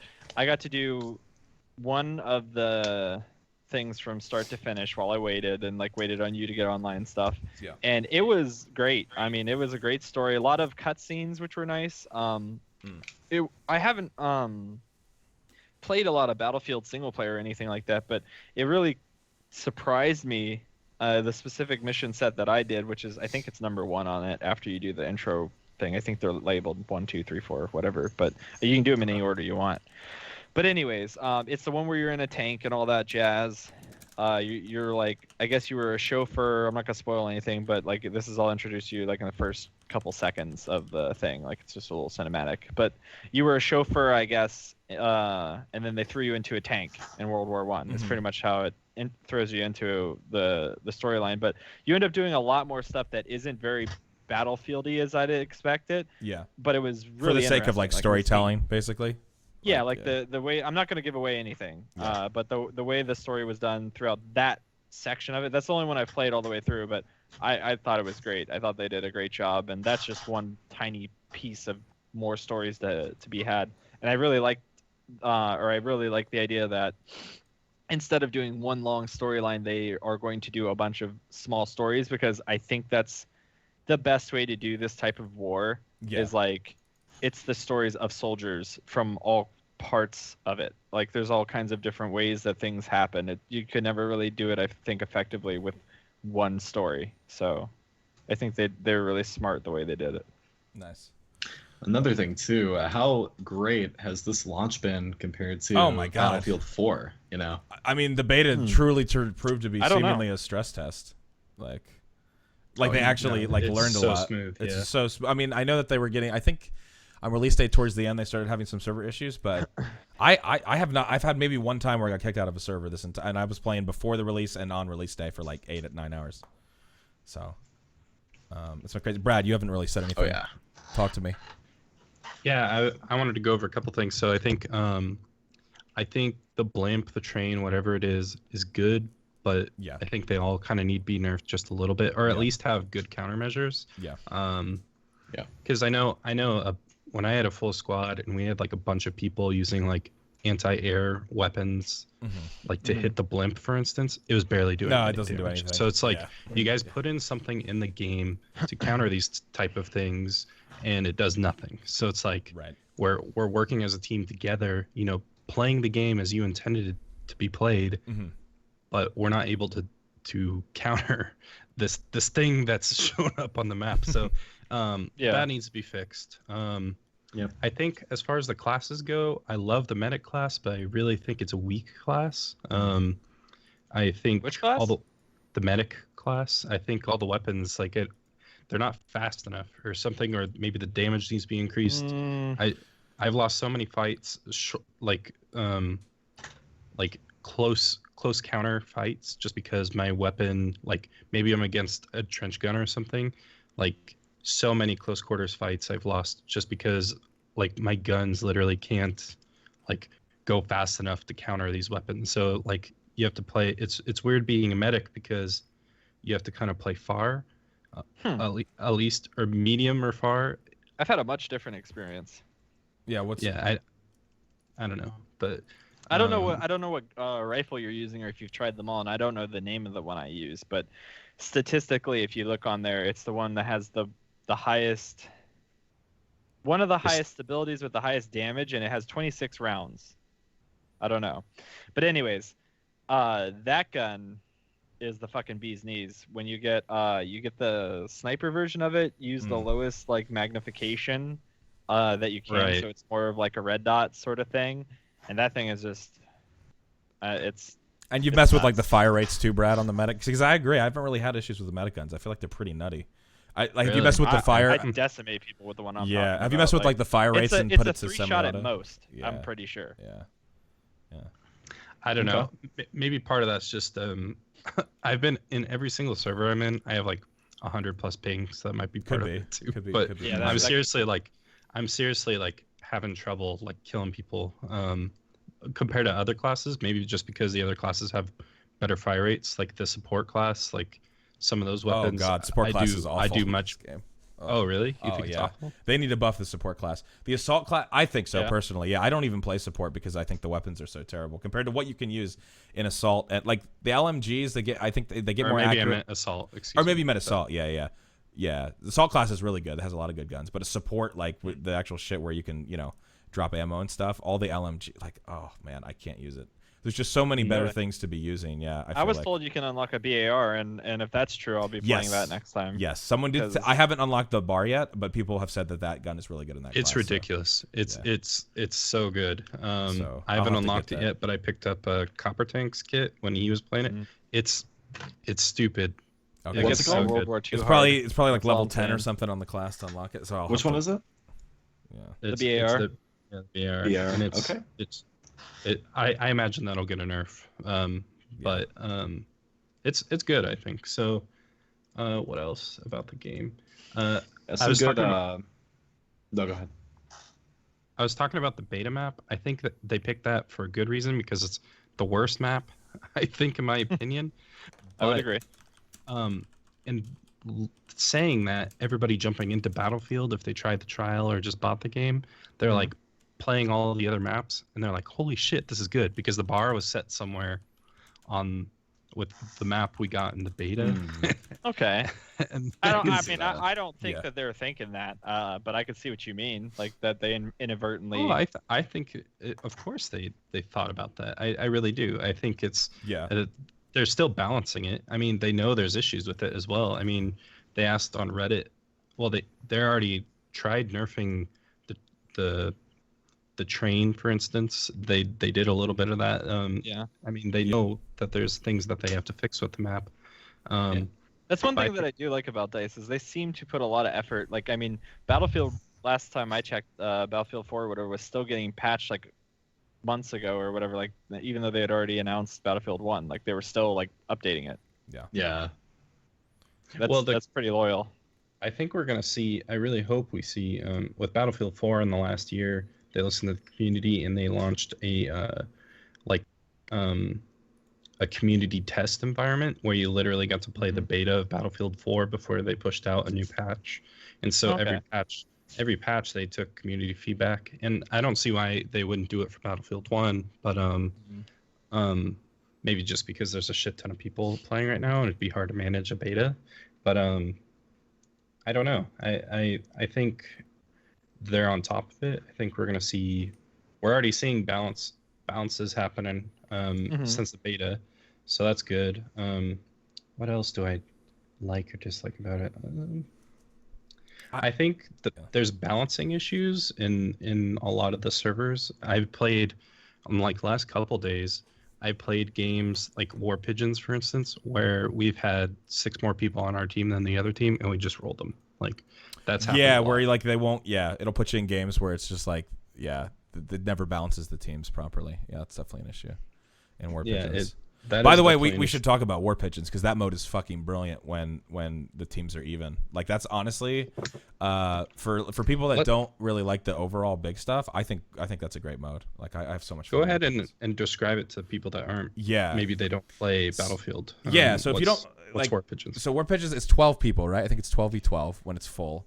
And it's basically it's small. It's the maps, but it's focused on the smaller areas of the map. So it's not a huge area, and you have to collect a pigeon essentially. So basically, a pigeon spawns on the map somewhere, It'll say, hey, pigeon's Right. about to spawn, a pigeon's on the map. And basically it spawns in the middle. Both teams start on the other side, and then you have to collect the pigeon and hold the pigeon for a certain amount of time. So there's like different sections of the game. So once you have one of your teammates with the pigeon, he appears on the map to everybody, you and your enemies. And so they're all coming in trying to kill him. And so it becomes like protect the VIP for a certain amount of time. And then once you've held the pigeon long enough, you try to release the pigeon, and the pigeon can be shot down. So that's the counter. The other team can track where the pigeon's going to be, try to shoot it down, and then you have to start over again. Or if the pigeon actually gets released, you get artillery then called in for your squad, and everyone gets shelled. And you basically have to collect 3 pigeons to win the game. And it's just like this insane back and forth where you are always in the action. And there's no point in camping, because you're somebody with the pigeon and all your squad trying to protect the oncoming rush of the enemy team to kill him, or you're the opposite, the team trying to get the pigeon back. So I took it as like a capture the flag. Like you grab the flag and you try and take it. Like in a normal game, you would try and take it to the other side of the map, or your spawn point or whatever. Where it's you just try and capture the pigeon, write your message and release it, and try and make sure it doesn't die in the process or get to the other team. It's literally like that, back that aspect of capture the flag. Right. I like it though. It's hectic. It's what I don't like about it is like being able to. There's no real good indication of whether you're even close to hitting the pigeon or not. Like it's just a big circle in the sky. It's really odd. Yeah, I mean it is a pigeon, but it just has a giant circle around it. It's like one of those white pigeons. Yeah. The funny thing with that, just remembered it, Scott, and he happens to be in chat, so I want to bust his balls. Yeah. Do you remember the game we had where it was kind of like my team versus your team, and we would have won? Yes. But the person ran out the wrong side of the doors. Yes, I remember that. And you guys were like, where are you going? And then we got it. That actually turned out, after all the hilarity we screamed about it and like, why did this guy do that? It actually turned out to be one of my subs that went out the door. Yeah. He hadn't played the game mode yet. He didn't realize. Oh yeah. And he just lost us the game, and he's in chat right now. I'm not gonna say who he is. I'm gonna leave it up to him to bring himself out, but he happened to run out. Yeah, that game mode that game mode's intense because it requires a lot of like teamwork. You got to be protection. You got like where you release the pigeon's important. Like try to release it away from anybody that can shoot it down. It's crazy. It's just it's crazy fun. It's crazy fast. Like, and that's the thing. Like the one thing about this Battlefield like Battlefield for me, I've never enjoyed the vehicle stuff in Battlefield. I've never been somebody that's going to get in a plane, get really good at it, get in a tank. But this is for me the first Battlefield that has really bridged the gap. And I said this on my stream not that long ago between, and I know that Call of Duty is a different audience, and they rule the console and whatever else. But this is the first kind of game as far as speed of gameplay that has merged kind of like Battlefield with its sound and its graphics and how epic it is with the appeal of like a fast shooter that is extremely satisfying on the gunplay side. And that is like from all different facets. Like the sound is a huge part. Like when you get a headshot or when you get a kill with the scout, it's really satisfying. Even like the visual aids and stuff that they give, the UI. I don't know. I feel like this is the first kind of Battlefield that I could really like sink my teeth into and enjoy and kind of like merge those kind of two worlds together, where it's like I want the fast Twitch shooter gameplay and I also want it to be epic. And I'm like, I really feel that they've really done a good job combining that. And there isn't really much lull time. Like I don't really play Conquest, so I can't really speak on that. I know some people like that. You can play Conquest and deal with that if you want. But if you just want, like if you're kind of on the fence and you're like, I haven't really played Battlefield before, I really think they did a service for the people that were kind of like me, that were like, I just want to like be in an epic movie like wartime simulator, and I also want the gunplay to be really satisfying. And I feel like they achieved it. I don't know. Can we just talk about for a second how beautiful the game is visually and like via sound too? Yeah. Like it sounds amazing. Like everything. Oh, it really does. They put a lot of love into that. Yeah. And just visually, it's easily one of the best looking games out there right now. Like, oh, absolutely. And it runs amazing. It's insane how good it runs. It's crazy. Yeah.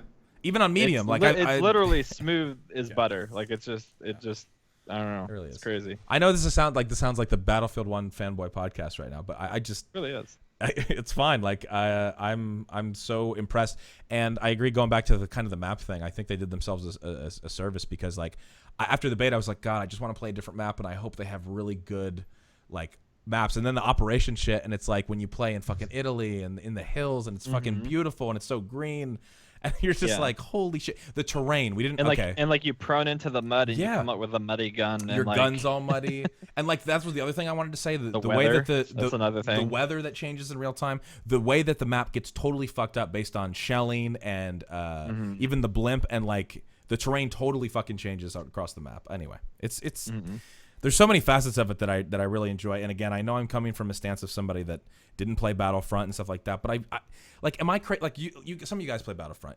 Is like this is just Battlefront reskinned? Is that a fair criticism of this game? That is one that's brought up it's- very often. That's like the number one Yeah. that I hear. It is. It's basically the graphics engine and the like character mechanics, like the way you move and Sure. everything. Right. As far as the guns go, I do feel like some of the guns are a little similar. Maybe the medic class with like some of the lasers or something Battlefront. But otherwise, yeah, it's like there wasn't. I don't remember. The vehicles feel very different and things like that, of course, because they're literally like floating ships and whatnot. But Right. but otherwise, I don't know. They're kind of similar, but I think You can't that go third person in this one. Oh, That's a big yeah. difference. Yeah. I feel like the gameplay though, like the character mechanics and stuff, just the Yeah. how quick you're able to move and stuff like that, and the demolition makes it feel very Bad Company 2 for me. Which is a good thing. I love Bad Company too. Yeah. Yeah, it's like Bad Company 2 and Battlefront had a baby, and it gave us this, and I think it's good. Yeah. Yeah. I Yeah. agree. There's so A lot of people complain about the assets, like yeah, you know, of course, yeah. the maps look similar from Battlefront, but you'd be crazy to throw out the foliage and all the stuff like that they developed for Battlefront. The game's gorgeous, so I don't know. Yeah. Right. Yeah. I mean, man, I didn't recognize any similarities right off the bat. I think maybe with some of the landscape stuff, maybe, but other than that, like, I think it stands pretty good on its own. I agree.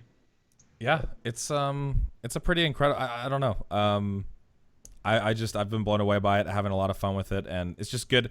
Again, coming from the world of CS, I know Will can agree with me. Like I'll get frustrated. Like I'll be like, oh great, yeah, we were crushing this team and they got the blimp and I died or the fucking thing 3 times in a row. But I never get that level of frustrated that I get in a game like Counter-Strike, which again I know that's my own competitiveness or whatever else. But even when like things are going wrong in Battlefield, I'm just like, you know what, dude, that death was fucking beautiful. Oh my god, that blimp fell on top of me. Or if I get shelled and I watch my ragdoll just flip up like 30 feet into the air and land on top of somebody, I'm like, it's all good, dude. It's crazy.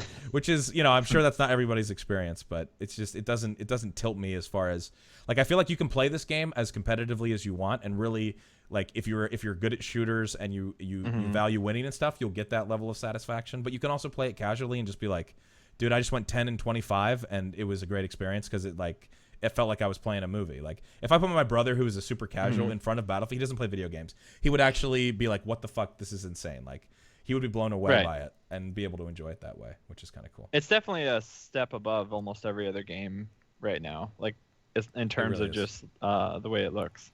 Yeah, it's nuts. So I mean, so I guess for all of us that have played it, dude, I'm sure people are like, all right, you guys talked about Battlefield for like 45 minutes.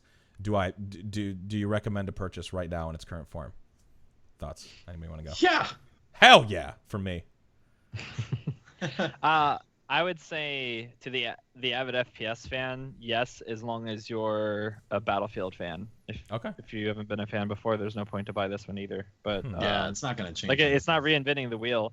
I think the scenarios are probably the best mode they've ever had in a Battlefield game, The personally, operations, yeah. which really is what makes it feel worth to me. If the scenarios weren't in the game, I would be a lot less hyped up about it because I'd be forced to play things that I've done before.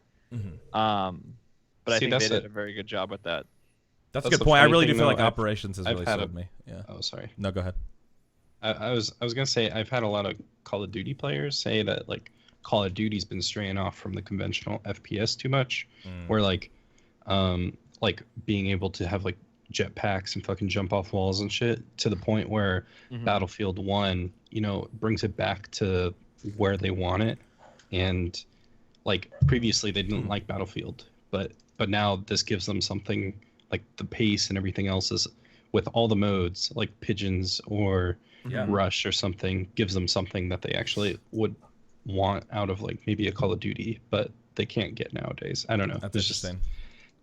Yeah, I kind of disagree with Will. I would say that if you're, I mean, again, it doesn't reinvent the wheel, but it kind of reinvents the wheel. I mean, because I feel like operations are a huge, agree. Like, because if there wasn't the pigeon mode and there wasn't operations, it would be definitely tougher to recommend it. Because you're right. Then we're just playing Rush. Yeah. We played Conquest. So you agree or disagree with me? So I agree with you in one aspect that the operations and the other game modes have really sold Really it. sell it. But Yeah. also, I don't want to take away from the fact that the game runs so well, and the gunplay is still really, really strong. And I feel like the strongest it's an it's ever been in incredible the series. game. I'm just saying So- from a Battlefield player's standpoint. Like I've played a lot of Battlefield games, and like I wouldn't really, if those weren't in the game, those two modes, like you said, I wouldn't really be just jumping at people being like, yeah, you got to get this one. This That's one's fair. great. No, that's fair. I hear what you're saying. Absolutely. But I think the fact that those that it is in the game, do kind of tip it over the yeah, edge. I agree with exactly, that. and that's where I'm at. Totally. Okay. Never mind. Then we agree. Awesome. So that was our Battlefield 1 podcast. I'll see you guys later. We're done here. No, I'm just kidding. But yeah, Time will tell if Battlefield will. 1 can match up with Infinite Warfare. Exactly. Oh my God. And let me just tell you, from everything I after playing, and this is again just a totally, because I'm over COD anyway, and I've been for a lot of years, and I know people really like Black Ops 2 and Black Ops 3, but like just watching after playing Battlefield, and I know it's Oh my God. apples and I'm just like, who the fuck? I can't roll my eyes hard enough after playing Battlefield. I'm just like, anyway, whatever. I know. I'm not going to go on that COD rant, but I don't know what else they can do with that. So anyway, let's get into some news here real quick, and we have to. Wait a minute. Oh, sorry. Some of us have played things other than Battlefield. Oh, that's right. Oh, dude. No, this is where they're paying us to cut the segment off. Katie, did you get the message? Oh, I okay, sent you? okay, gotcha. No, go ahead. What else have you been playing besides Okay, Battlefield? right. Oh. No, I just wanted to talk for a bit about. I played the new Paper Mario that came out on the Wii U. It was Paper Mario Color Splash. Okay. That game is actually really good, and I mean, it's really funny, and the combat system, right? Like it needs a bit of work. It's but it's like there's no more experience. I didn't play the one on the 3DS, but I hear like it's pretty similar, where you don't get any like experience points. You can really just run past a lot of enemies, but just I mean, I won't spend too much time on this, but it's really funny. There's this one section where there's like a bunch of toads like trapped in a house, and it's just a lot of the humor in the game is like so like modern in a manner of speaking. Like What do you mean? Okay, for example, like all these toads are trapped in a house, and you open up the house and they all come running out, and one toad is like, "Oh, Mario, thank you. You saved us all. We've been trapped in that house for weeks. Things got kind of weird, and I'm gonna be moving to another town. But thanks anyways, Mario." I'm like, wait, what? Just little things like that. Okay. Like it's just a bunch of little like I don't know. The game is fucking funny. Okay, listen. Okay. I might Wow, that may be not able have to been tell the it best. I could literally see Will being like, "All right, I'm really waiting for the drop on this." well. this For the one, funny part. for the funny part. No, it's just I little definitely subtle kind of humor. nodded my head to the side and was like, didn't see the punchline, but I kind of missed. Okay. but I understand what you mean. I'll take I your- mean, I'll take your word like for it. I understand that a lot of the Nintendo games have some really good hilarity to them. Yeah. Yeah, it's pretty good. Yeah, that's it. Just that and Rocket League and Dark Souls 3. Oh, okay. Always. Oh, Dark gosh. Souls. Okay, now Brad's trying to. God. Yeah, I just played Battlefield 1. Also, Mafia 3. I'm still working my way through it. I did want to talk about that real quick because Oh yeah. I really Tell like me. Mafia 3 is that's a game that has a lot of mixed reviews, and for me, I like it for what it is. I understand that people say it gets repetitive because it does. The basically sections of the game kind of devolve into you have to take over different areas of the city and these mob bosses because it's a revenge story without spoiling too much. And you basically kind of do the same tasks over and over again, and then you get to the point where you'll actually get the mob boss to come out and like fight you essentially, or you have to kill him, and you do this a bunch of times to progress the story. But visually, it's not very good looking. Its performance isn't great, but the voice acting and the actual story and narrative are really, really strong. The soundtrack's probably one of the best game soundtracks that I've heard, if not ever, in a very long Really? time. Definitely on like Yeah. Grand Theft Auto levels of The soundtrack's fantastic. incredible. Yeah. I don't even want to start the game. The splash screen's so Yeah, good. it's so exactly. There's a lot of collectibles and stuff. So if you like grinding that stuff out, obviously there's Vargas paintings, there's Like Playboys, looking at boobies. there's a lot of stuff you can collect. And they do some really cool things with it. Like the map is huge. The map is huge, and will take you a while to traverse. So I like, for me, the game is like a 6.5, or maybe when I'm really enjoying it, probably a 7. And Okay. I don't know about you, Will. I don't know how far you've gotten, but I mean, I think it's pretty. I've not gotten that far. Yeah, it's pretty decent. I like it. My single player experiences are driven by the stream half the time, and Yeah, sure. it's not a place we venture to too often, but I try to. I'm gonna start dedicating a day to it at some point, I think, and just saying screw it. But so people are always like, should I pick this up? And it's that this is way less of a, like, Battlefield. I was like, absolutely. I think it's a fantastic game. I think you'll really enjoy it. Mafia is one of those where it's like, you probably should wait to pick it up, not at its current price. Probably, unless you can't wait. If you're a huge fan of the series and you just want to hear the next narrative, there's also a lot of great callbacks to Mafia 2 and characters and stuff in the franchise. Oh, really? Which is cool. Yeah, nods to that, voice actors. So, and like kind of where they are now. So if you're a huge fan of the Mafia series and can deal with some of the technical issues and, you know, some of the flaws that the game has, pick it up. If not, wait until hopefully the game's running a lot better. I know they patched it a bit. It's definitely a little bit better now on my system, but you know, I think probably in like 6 months or a year, hopefully, like the best version of the game will be out. But it's tough. Like, it definitely totally depends on your perspective, and I can understand, like, also playing the game in a stream environment's a little bit different. So like some of the monotonous tasks that you have to do, I enjoy because they're like pretty mindless, and you can easily interact with chat while you're, you know what I mean, while you're doing it. So that probably taints my view. If you're by yourself, I could see why people are kind of upset, but there's some brutal executions in the game. There's like an execution with different guns. Like, you can hold down, at least on my, the attack button is Q. So if you have a certain weapon out, you hold it down, and then there's a timing thing. Once like you hear a ding, you let go of it, and there's like these insane, like John Wick levels of executions where he'll just square the guy up and shoot him right in the head, point blank, kick him on the ground, curb stomp him, and then shoot him in the head. Like, there's a lot of crazy shit. So I think I'm enjoying it. But I also think Mafia 3 suffered from the very classic overhype, which almost every game suffers from. And I think about Mafia 2, and I'm like, Mafia 2 for me was a 6.5,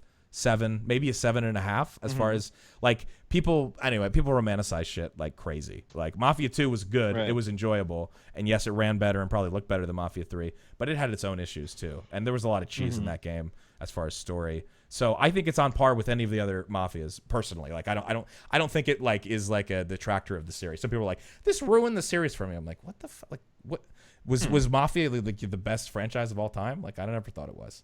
So people really didn't like Mafia 3 that much that they said it ruined. Some people in my chat were like, yeah, and there's some pretty hard. It has really mixed reviews on Steam. There's some pretty harsh reviews from people. I think a lot of the reviews have to do with the performance. I didn't play the Mafia 2, and I thoroughly enjoyed the parts that I played. Some of the dialogue was really funny. Some of it made me be like, can I stream this on Twitch? Yep. But it's like, raw. Yeah. I don't know. I liked it. I don't know. Okay. I haven't played as much as you have, but it's definitely a good. It's also pretty long. Is it 19 hours in, and someone said to finish everything, it took them around 35 to 40. So that's a lot of content. Again, you're doing for sure. Yeah, you're doing a lot of the same things a lot of times, so you could say, hey, it's just repeated, but there's a good amount to do. There's a good amount to do with the collectibles. So definitely enjoying it so far. So well, and you played these and I didn't, so correct me if I'm wrong, Scott, but this is their first stab into like an open world kind of roam around thing, right? Absolutely. I think to call it open world, I mean, I think that's something to be said, right? Yeah, absolutely. There definitely is, and there's it's not on GTA. On GTA as far as map, I would say, like, they're definitely trying to be a little bit more scale wise, but like there's no cosmetic stuff in the game. There's just little things that kind of make the world feel more like life, or how you can identify with your character, that they don't have to kind of flesh it out. And I think it's a decent attempt, but definitely, you're right. It's definitely way bigger than any of the Mafia games in the past. So they're trying to like bite off, I think, maybe a little bit more than they can chew, but they execute it in certain areas decently well, for sure. So okay. Yeah, check it out. I think also he just summed it up right. He said they killed the story but left a lot to be desired in terms of gameplay.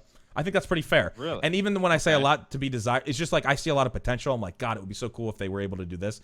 It feels like a product that needed another 6 to 8 months, maybe even a year, and to be really polished. And I'm guessing they were up against deadlines, and we're like, we got to get it out. So we'll see what happens. But all right. Okay. So if, anybody else have anything else they were playing this week that they want to share, or can we jump into the news? Anything else, Brad? Do you have anything else? I've been playing Dark Souls 3. Okay. Oh, well, cool, dude. You gonna play the DLC? Nice, dude. Chill. No, fuck that game. All right, let's go on to the cool. news. Let's do it, dude. We got to talk. Okay, now another elephant in the room. Elephant in the room number 2. This has been a crazy week. Dude, Red Dead Redemption 2 has been announced. It's finally... Why is it not Red Dead 3? Why is it Redemption 2? It's shitty game, shitty everybody company. on the internet, you fucking idiot. They won't ever call it Red Dead Redemption 2. And then, lo and behold, what did they do? Mm-hmm. They fucking did. So obviously the big news, since we're a PC gaming podcast, is there has been no announcement, no PC confirmation. That was really disheartening for me because I'm a huge fan of Westerns. Yes. And Right. I actually didn't play the first Red Dead, which is a sin, I guess, amongst people. But I'm not a huge console gamer, so Yeah, it was sure. like, I don't know.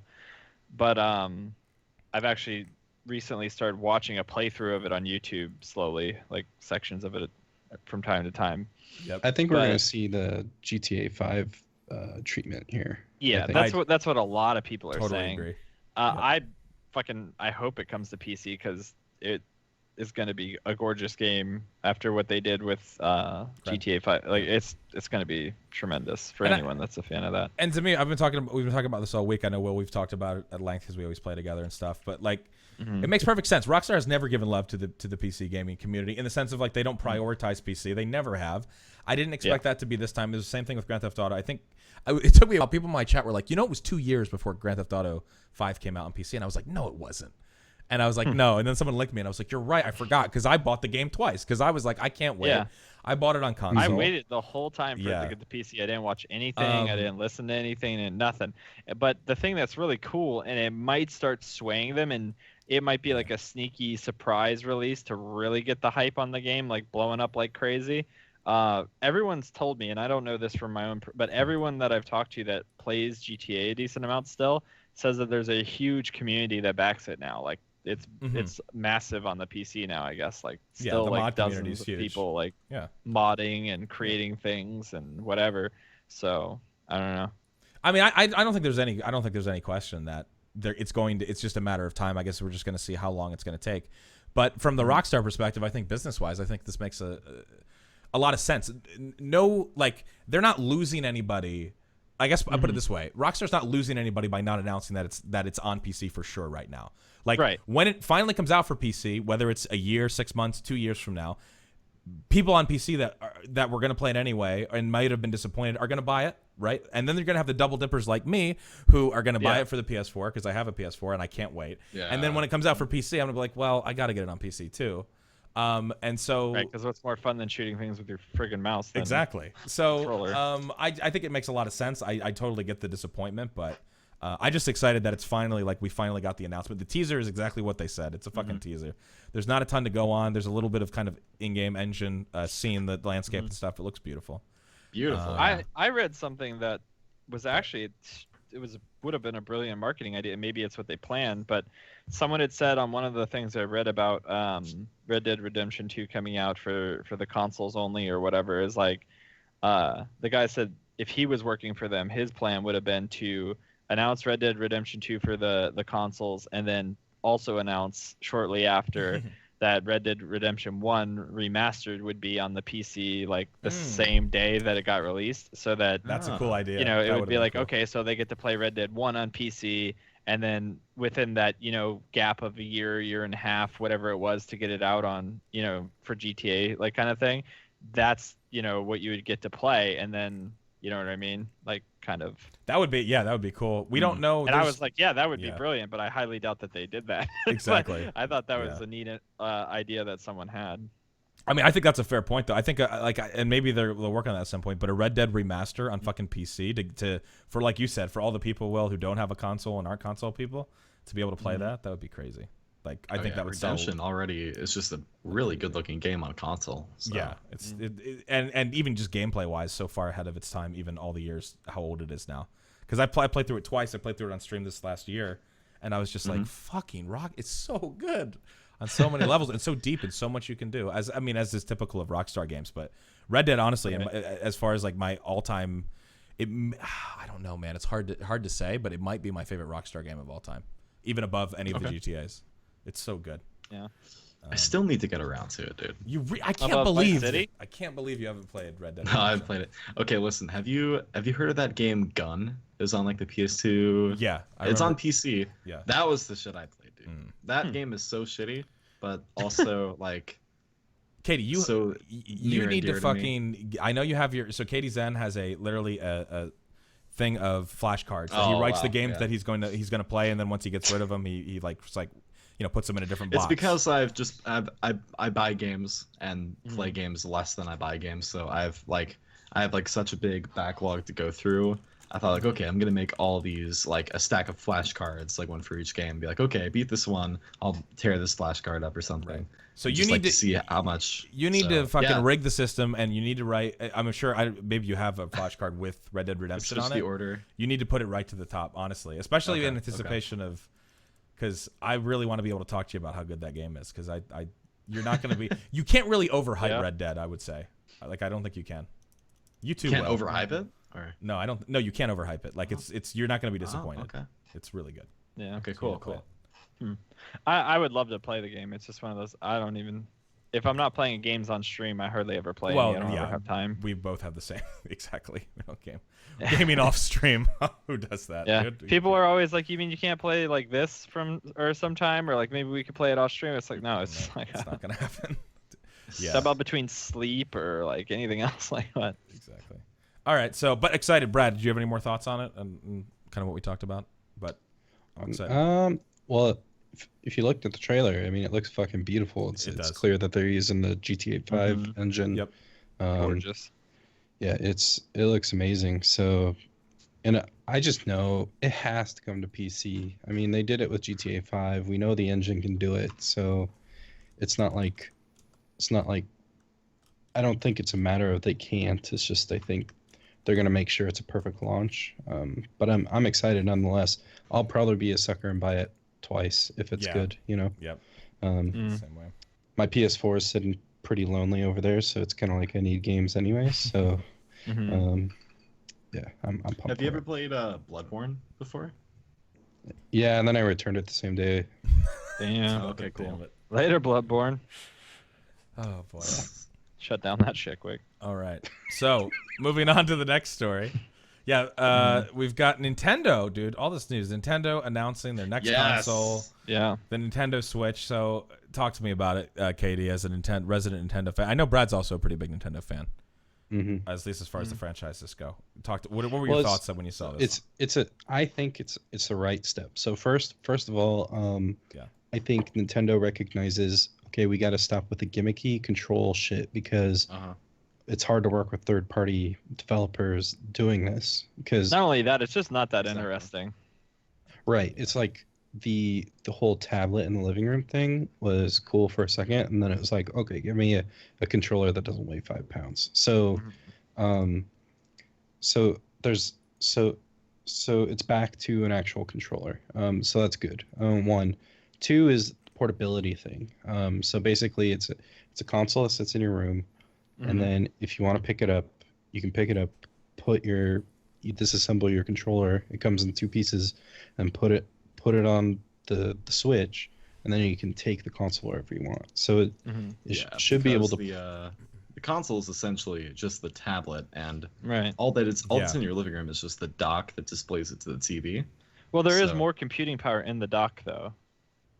Oh, is there really? Okay. Yeah, the console is still the docking station plus the thing, and they also have something worked in where I guess you can.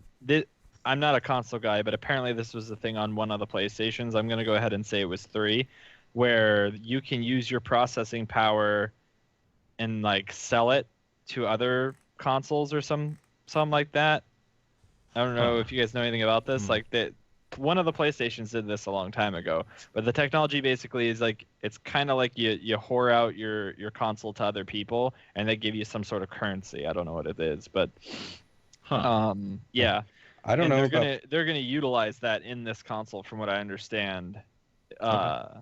And yeah, so the base has computing power, and then the handheld has its own computing power, and you take that with you. My question with that coming to fruition is, where do they put the 3DS? Now I know it's not 3D, the handheld thing, but even still, like, are you going to have like exclusive titles for the 3DS that you aren't going to have? So a little info about because you're not going to lug both around, right? You're not going to bring that with you and the 3DS. So. No, so there's a couple things. So the Nintendo Shift is basically an NVIDIA Shield, like the tablet, because it literally has the NVIDIA Tegra processor in it. So what it does is, when it's docked, it actually outputs 1080p at 60 FPS, and then when you pick it up, the screen is 720 at 60 FPS. But it's basically just an NVIDIA Shield rehoused into a Nintendo unit.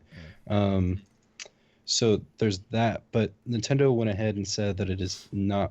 I believe they clarified it is not meant to replace like the mobile market completely. Yeah. Like they said that I think basically it said it's intended for people looking for a home console. Like they clarified it's not replacing the 3DS anytime. So right, but at the same time, they kind of showed it taking quite the adventure. Like the guy takes it with him in a car and drives around to somewhere. One dude's at a basketball court.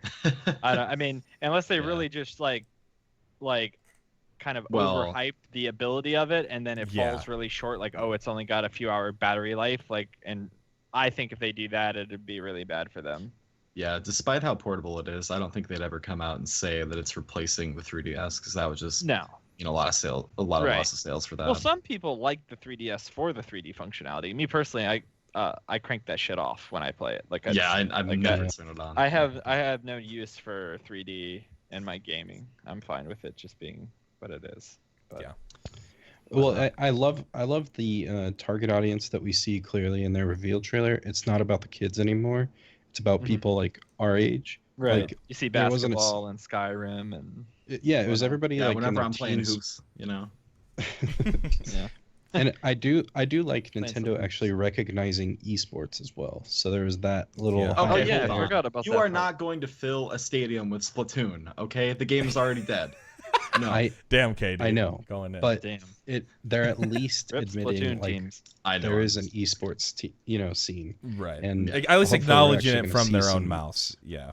I think hear you. all they were trying to say with that is that they recognize esports and they would love to have titles that are Exactly. competed or whatever, like, and they're ready to supply that, functionality for them, I think is what they're getting at.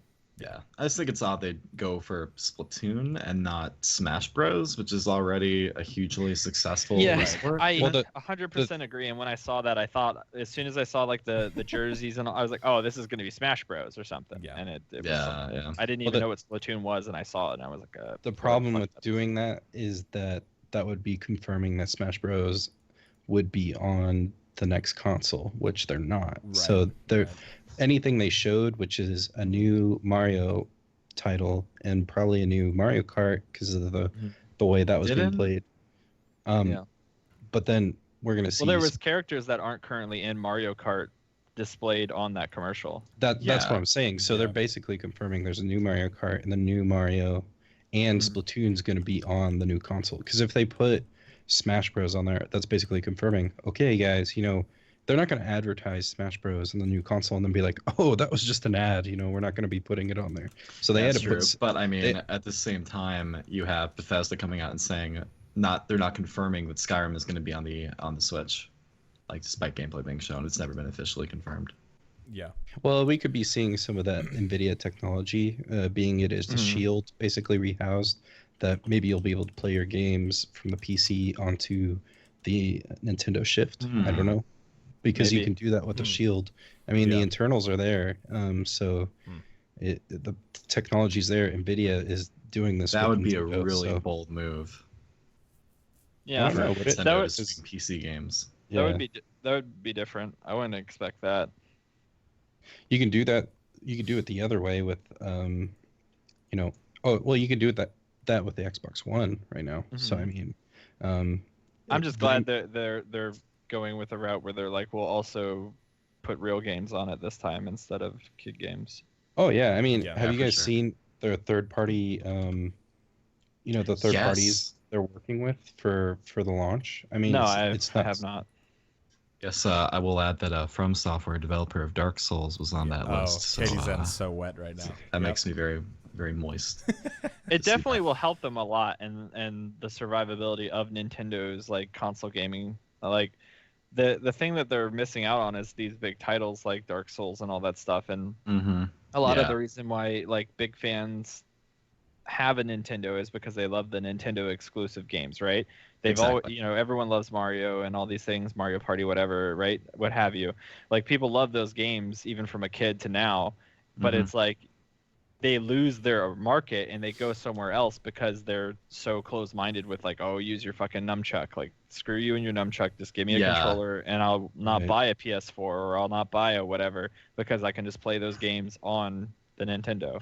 Yeah, exactly. And like that comes down to like why the Wii U failed too, if they're focusing on that gimmick, making it like so hard for third party like developers because like they don't want what really like when it comes down to it, what really sells well in North America, like the sports games, the Tom Clancy games, Call of Duties, and you don't really see any of those going to Nintendo. So hopefully with the Switch, like the hardware is packing. I'm just waiting to see official specs come out. Here's just a sample of some Nintendo Switch partners: 505 Games, Activision, Atlas, Bandai Namco, Bethesda, Capcom, EA, From Software. I mean, Konami, Sega's a given. Square Enix, Warner Brothers, Telltale, THQ, Havoc, Epic Games. I mean, Ubisoft. So I mean, there's a big lineup of third-party, Nintendo Switch partners, and I think that's good for the console. It needs it. So, I think the big takeaway here is Nintendo's stepping back from the gimmicky controller bullshit and like enabling you to do more with the console itself. So I think that's good for the console war. I think that's good for the gamers. For sure. I think it's a solid launch. And the new Legend of Zelda looks amazing. I mean, I'm getting on the Switch just for that alone. So, well, you don't have to play it on Switch, but yeah. Yeah, that's another thing I'm waiting for too, is to see like the major difference between like the Switch version and the version on the Wii U for Breath of the Wild. Because I have a Wii U as well. I don't play it, but or not anymore. But that's my thing too. I'm going to play Zelda. That's 100% happening. So another thing too. I mean, I have to gripe about the controller for the Switch. Just I know if I suppose I get one day one, I'm going to be picking up one of the like the Pro, the equivalent of the Pro controller, where it has none of the breakaway pieces.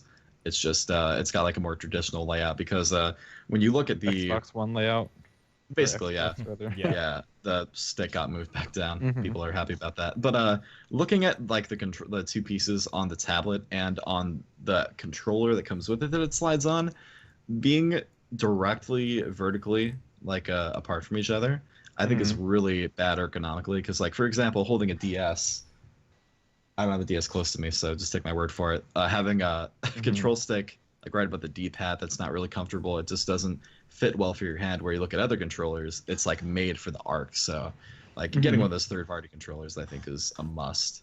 But then also, listen, dude, who's gonna want to play on that 5-inch screen with that dinky little stick dude, that listen, breaks off your listen, tablet, dude? Katie, 5 inches is big enough for some your people. mobile, right? Okay. Like that's so you and your bros after you're done playing b-ball can play some NBA. Yeah, after we're done with our hoop session, at the gym, we can take the Switch with us. Well, I don't know if you noticed it. And part of the trailer, I don't know if you noticed it, but it looks like they're gonna have like cross connectivity of some kind. Those little tablets, because they had 2 tablets back to back and 4. Oh yeah, that's right. Yeah. So. That's really interesting, yeah. Well, the awesome thing is Nintendo's bringing back cartridges. We confirmed that. That's awesome. I think the games are downloadable or via cartridge, which is cool for me because. Sorry. Oh, go ahead. What? I was just gonna say, I mean, a lot of people are kind of upset. You know, presumably backwards compatibility is Right. done, even though the Wii, the Wii U. Yeah, is we were that- talking. I was talking to a friend about that. I wonder if like the dock would have like any expansion ports or anything like that, because you need a way to like charge your extra controllers or something. Wonder if Okay. we'll be able to see like a disc, external disc thing for Mhm. backwards compatibility in the dock. for but, sure. Um, Can I plug a GameCube controller into it? That's all I want to know. That's right. Katie's in, so I thought maybe you would relate to this, but if we could get Rocket League on this and be able to take it on the go. Okay. Yeah, I was just thinking how I mean, awesome it'd be. That would be cool, but on that controller, and like that's just the main thing for me is like, I mean, I think the idea of that mobile gaming is legit, but I just would never use that controller. And if I buy Well, this, I could. that's- I, That's Go the thing. You don't have to take the controller. We even saw it in the trailer. People brought the console and then brought like a dedicated controller, like separately. Not this, okay. not the stock Switch one that you could separate. They had Okay, my they bad. basically had a pro controller. So I mean, you can. It looks like you can take Rocket League on the go. Well, if Rocket League was In that on it, case. but yeah, Yeah, okay. that'd be awesome. I think. Oh yeah. I totally agree. Okay. Wow, what a sigh from Wheeze. what was that, Scott? That wasn't me. That was me. That wasn't me. Oh man. But yeah, the Switch. I mean, is it just rumored that it's gonna be $299? But or is that knows? confirmed? Okay. Okay. Yeah. I mean, I'm not sure. I didn't look at any of the pricing, to be honest. okay, I wish I okay. give a shit about Nintendo. I don't care. I don't give a shit. I know that God, you guys. I you just haven't didn't grow up played A playing Legend of Zelda, have with you? Nintendo. No, I Alright. didn't grow up with any Nintendo systems. I never played Oh. any Nintendo games. So it's Mario like I know I'm and missing Zelda out are the only reason I care on about a certain Nintendo. extent. But That's it. I'm That's the excited only for you reason. guys. I'm glad that people seem to be overall positive about certain aspects of it. Yeah, it seems like a mixed bag. And we'll wait Yeah, to see. Mario, Zelda, Pokemon, Metroid. I'm kind of more disappointed though. I just wanted Nintendo to announce that they were done making hardware and that they were just going to put their games on other They're just gonna start platforms. selling, yeah. Yeah, it'd just be Yeah. like licensed That's and be like the fallback, though. You know that's I what that know. is. They're gonna keep I know. keep limping along and hopefully make it is their assumption. But if they have to, they'll just start selling them to like one of the They'll pull a Sega. probably. From the Mhm. Genesis. Oh, right, they're yeah, just like, exactly. fuck, Yep, they were fuck like, the "We're done." consoles. We're just gonna make Yeah. our own the games. Genesis. No, the whatever, whatever. Dreamcast is what really killed Sega. Was the Oh, that's right. Yes, the Mhm. Dreamcast. Because I think the Genesis Yeah. sold really well. But yeah, the Dreamcast was just so far ahead of its time. Unfortunate, really unfortunate.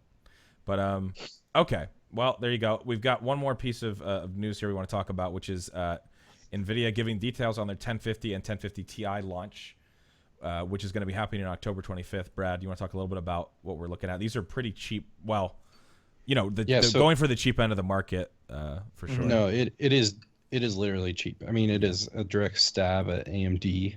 So it's basically the 1050 is going to be $109, and the 1050 Ti is $139.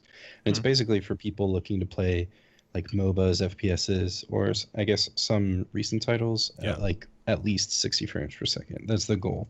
So it's basically those. It's a big poke at like the Chinese market, because a lot of those guys, like if they can just play at an affordable rate on their machines for the games they play, which is MOBAs and FPSs, they would grab these in a heartbeat. It's most of these have, I think, the TI has 4 gigs of memory, which is huge. Let's see here. It's basically an overclocked 1050. But the biggest thing is you don't need any external power for it. So you can literally power it through your motherboard. So anybody that has like one of those HP computers or something that their parents get off fucking, QVC or whatever, like they'll be like, "Hey mom, can I buy this like graphics card for $100? That's what I want for Christmas." All of a sudden, their office computer just turned into a gaming PC. And it literally just requires them opening their case, plugging this thing in, and installing the NVIDIA software, and now they can play like games that Overwatch. At 63 frames per second on like high settings. That's awesome. Yeah, the NVIDIA rep told me they played Gears of War 4. This was set at medium settings, which is DirectX 12, 65 FPS, which is crazy. And these things will be able to, little bit of overclocking. They're gonna work with like, I think it's like 12 different vendors, and some of them will have external power, so you can overclock the crap out of these if you wanted. But $110, $140 is crazy if you're just really getting cheap. into PC gaming. Like, there's really like no Oh, excuse. it's a great there. grab. I mean, Yeah, absolutely. when it cost-wise, like, Yeah, it's nuts. I mean, this is huge for. I have so many people come to us, looking for, I only have $400, to do this.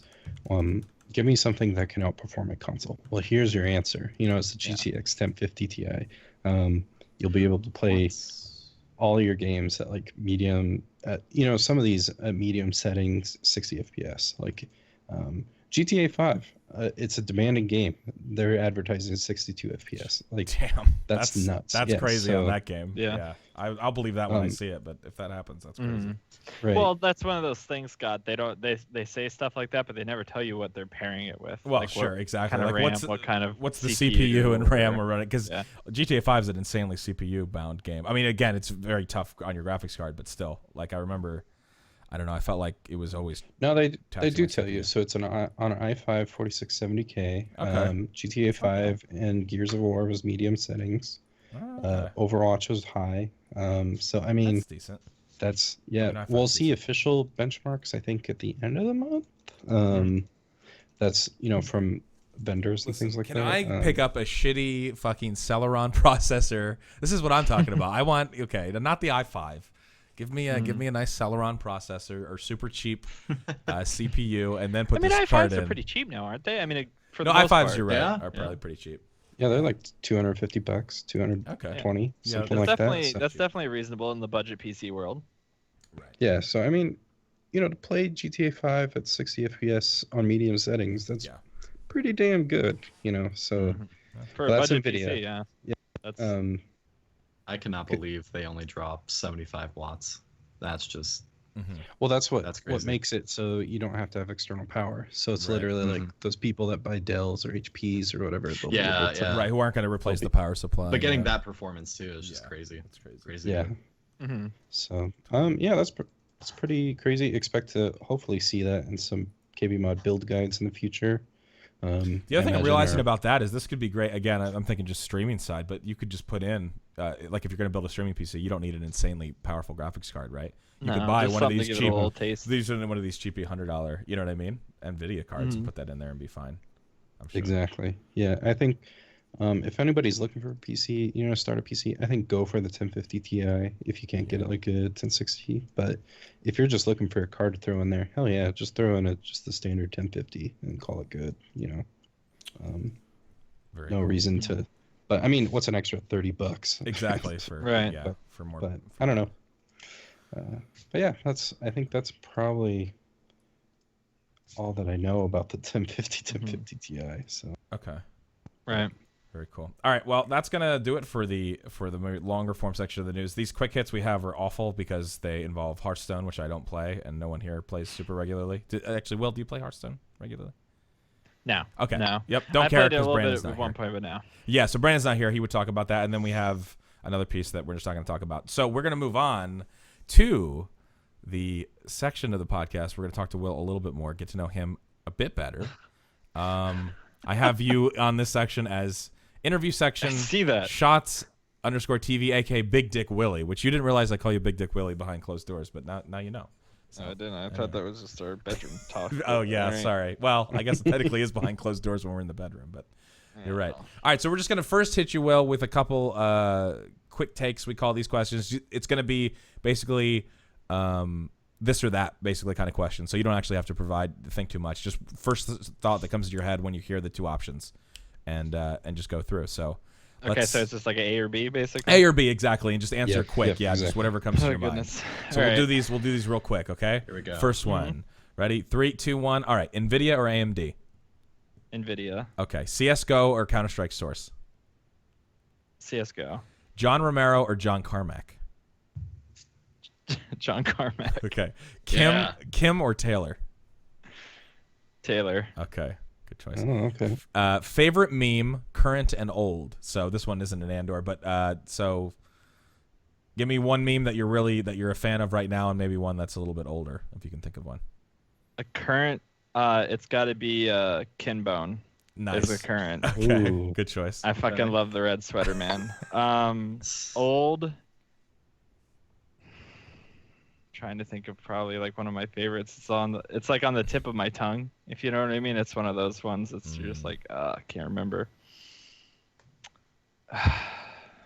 Does it look like a frog on a unicycle? Yeah, I was just about to say, is it gonna be No, Dat Boy? I hate Dat Boy. Oh damn, Oh, dude! no. Wow. I hate Dat Boy. Get out. He had to say it. Dumbest He had. meme. I'm sorry.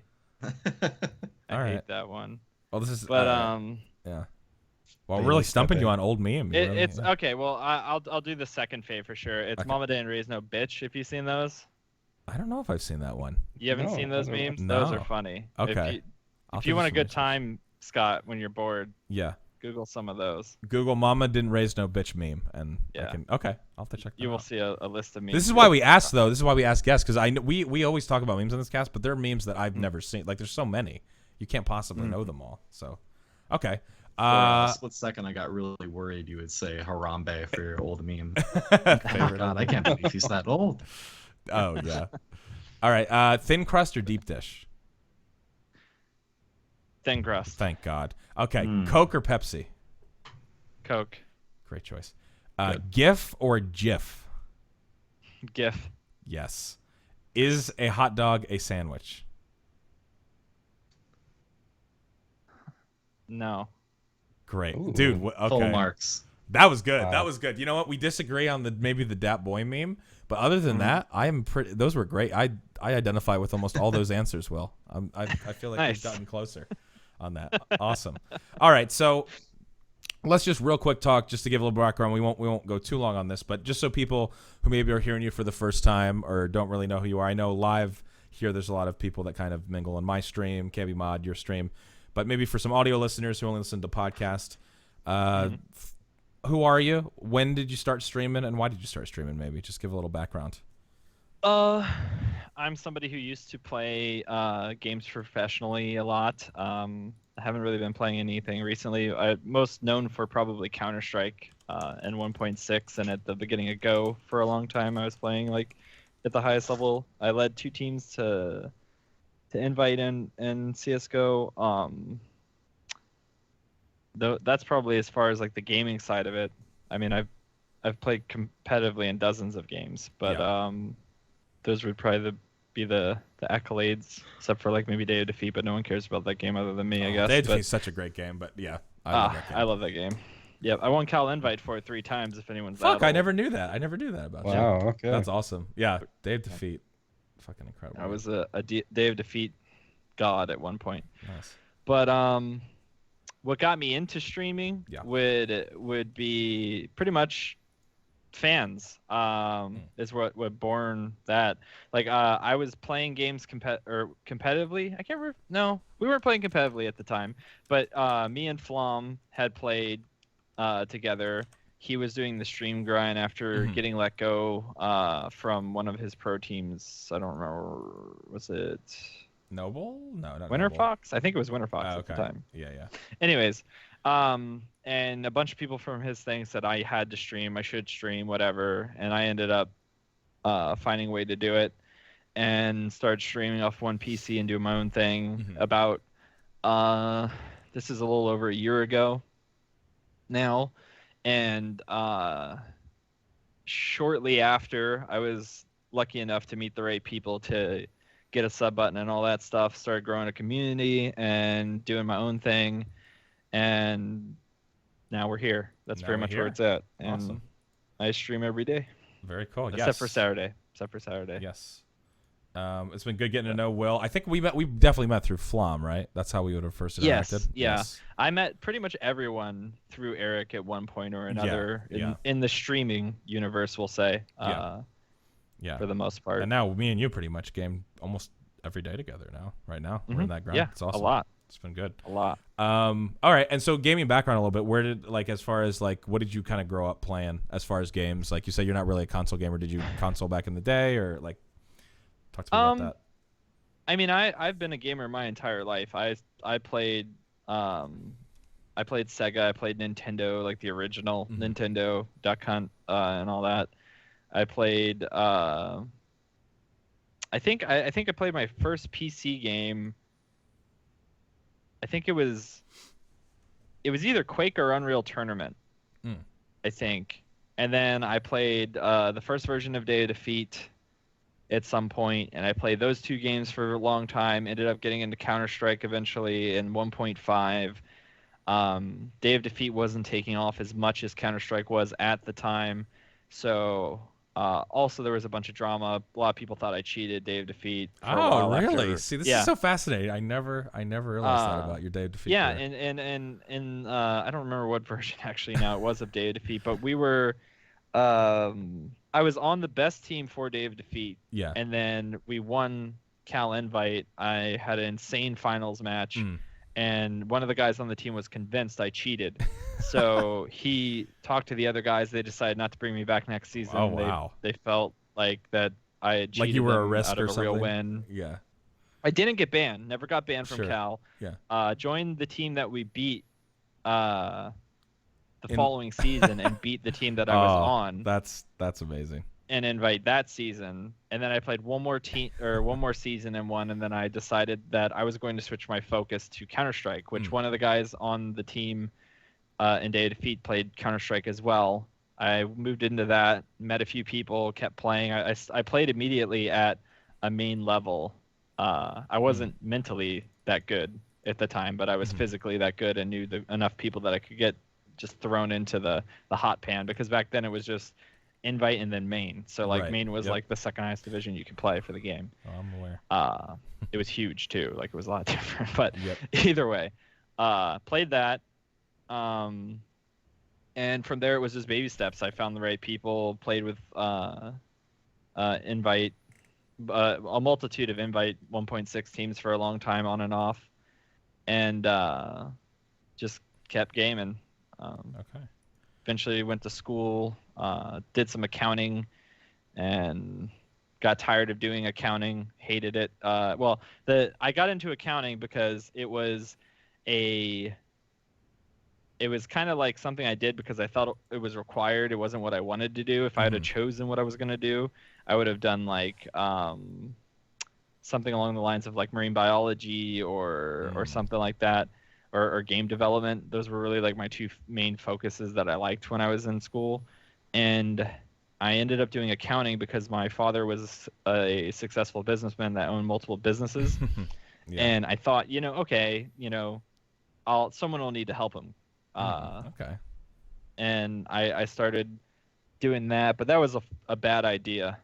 Don't Don't do what you think you should do, right? Do what you want. Do what you love to do. Don't do what you feel that you are required to do, or like what other people give you pressure to do. Just do what you like. That's a good message. I wasted tremendous amount of time on that, but now I'm doing what I actually do love to do, and I'll keep doing it as long as I'm able to. Luckily, I have a tremendous group of people that support me in doing what I do, and hopefully continue to grow and do what I love. So awesome. Very cool. All right. Give me, if you had to pick, again, I hate getting asked these questions, so I asked this with some sympathy, but favorite game of all time, if you had to pick one, like what would you say? Favorite game of all time. Yeah. Day of Defeat. Okay. All right. If we're talking multiplayer. Yeah. I mean, it can be, I know there's categories, but this is just okay. kind of general. I'm just saying, because like some people would be like, well, that has no single player, like, so it's not a campaign, but like, yeah, Day of Defeat is by far my favorite game of all time. Yep. Awesome. Okay. And then, so I'm just curious, what kind of dude were you in high school? I feel like this always doesn't really tell people a lot, because you could have been an asshole in high school because you're not an asshole now, but were you a jock? Were you a nerd? Did you fit in the middle? Yeah. I was kind of in the middle. I was the guy at school that like the entire football team knew, right? And everyone kind of probably had a general feeling of like the goofball. Like I was the one that would be cracking the jokes or like getting the substitute teacher to pull his hair out. Gotcha. Okay. That was me. I can see that. I totally see that. Makes a lot of sense. A lot of trolling in a young young Will. Katie, do you have a question about anime for Will here in the doc? I see.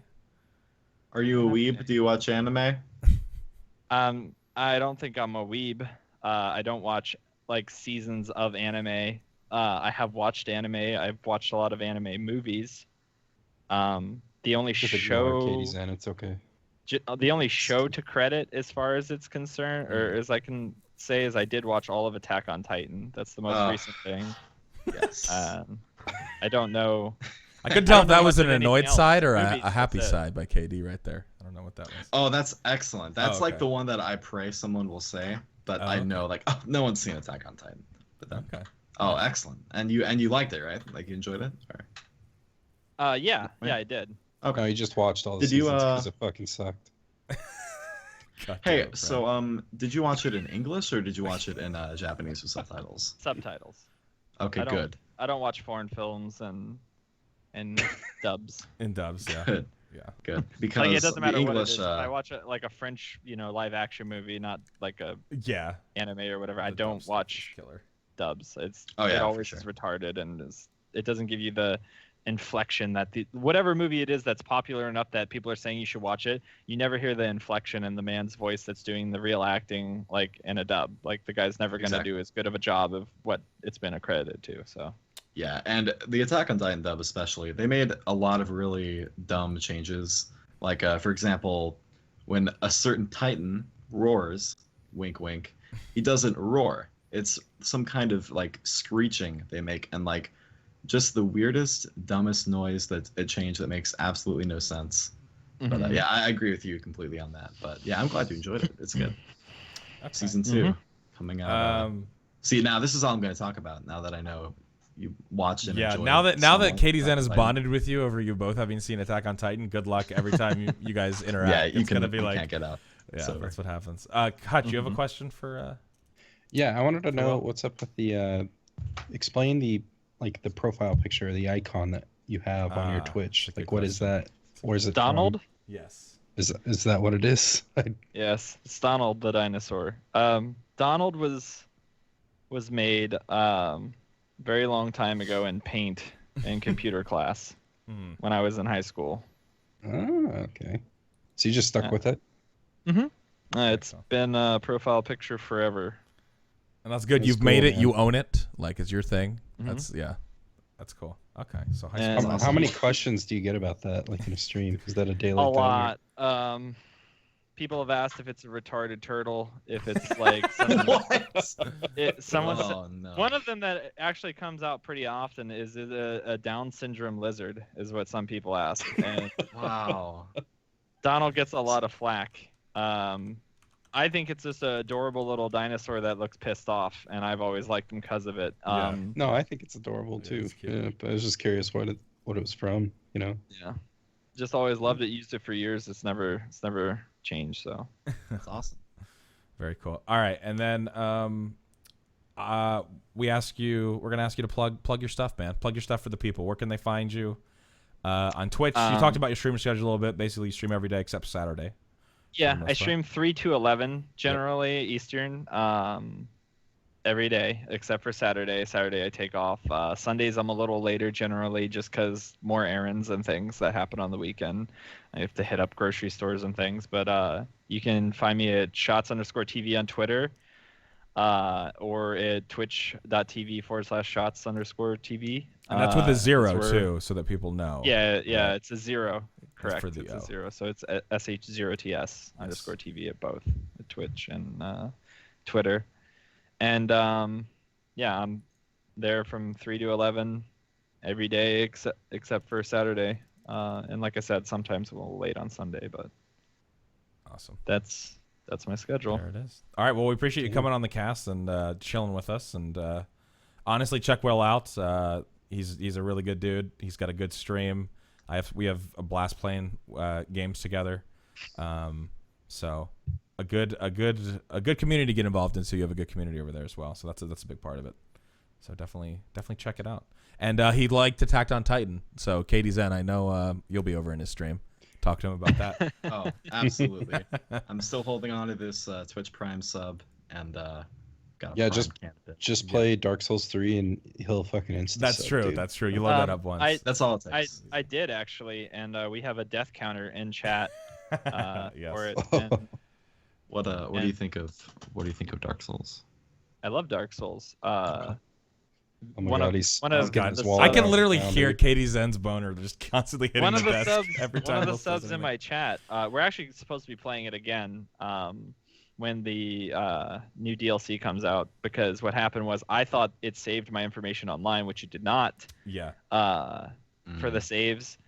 Because you have to be online, right? Like I started online and it always makes me go online. So I assumed it was saving the information that side. I didn't have to worry about it. But we actually never beat the Soul of Cinder. And Really? Okay. but we beat everything else. And someone's going to correct me and say, you didn't beat the other two. I guess there's two optional bosses that are supposed to be harder than him. That Yeah. I don't know. Yeah. But I was just going for storyline playthrough. You know what I mean? Like the real bosses, Mhm. not the side ones. I don't know. But Yeah, it's so it's we beat weird. the Soul in three. Cinder. And Okay. I got real close a few times. One time I literally was within one hit and I got chained down and dead, and it was terrifying. And Was that like, in the dramatic, but- first phase or the second phase? second phase? Okay, Yeah. good. Yeah, I almost beat him, but Yeah, that's how it goes a lot of times. Yeah, 3 is weird in that it takes a lot of like really good content like those bosses and like intentionally like really hides it away in things like those bosses you missed. Like I would not like blame somebody for missing those completely because they're really like entire areas just like really hidden away. But yeah, glad you enjoy Dark Souls. That's the main test, really. And it wasn't like me getting a boner just now. That was just the anxiousness of if I hear any kind of negative opinion. Right. on Yeah, you Souls, can't handle the negative I Dark just Souls opinions. flip Yeah. the desk. well, when I had time, which I don't have as much time as I used to, but when I had time, one of the guys, he gets a shameless plug here, I guess, but one of the guys I watched constantly was Man vs. Game, and that's like his only game. Yes. he loves. Played that so much. I think he's a great streamer, so I used to watch him all the time. I don't anymore, but Yeah, I used to be into him a lot. He's very professional. Anyway, sorry. Hey, I just love No, listening to KD and Will talk right now, and just like we're just let it go the places that I know it's gonna go, because Katie loves the two things. Katie This loves. fucking happens every time. He loves okay? Dark Souls and he loves anime, and when they combine, you just anyway. I'm the same way when it comes to I Counter just have Strike. to So ask. I get it. So, all right, we're gonna talk real quick. We're gonna get into viewer questions here shortly, and then we'll be done. I know we've been going for a bit, but new releases. Katie, hit us with some of these. all right.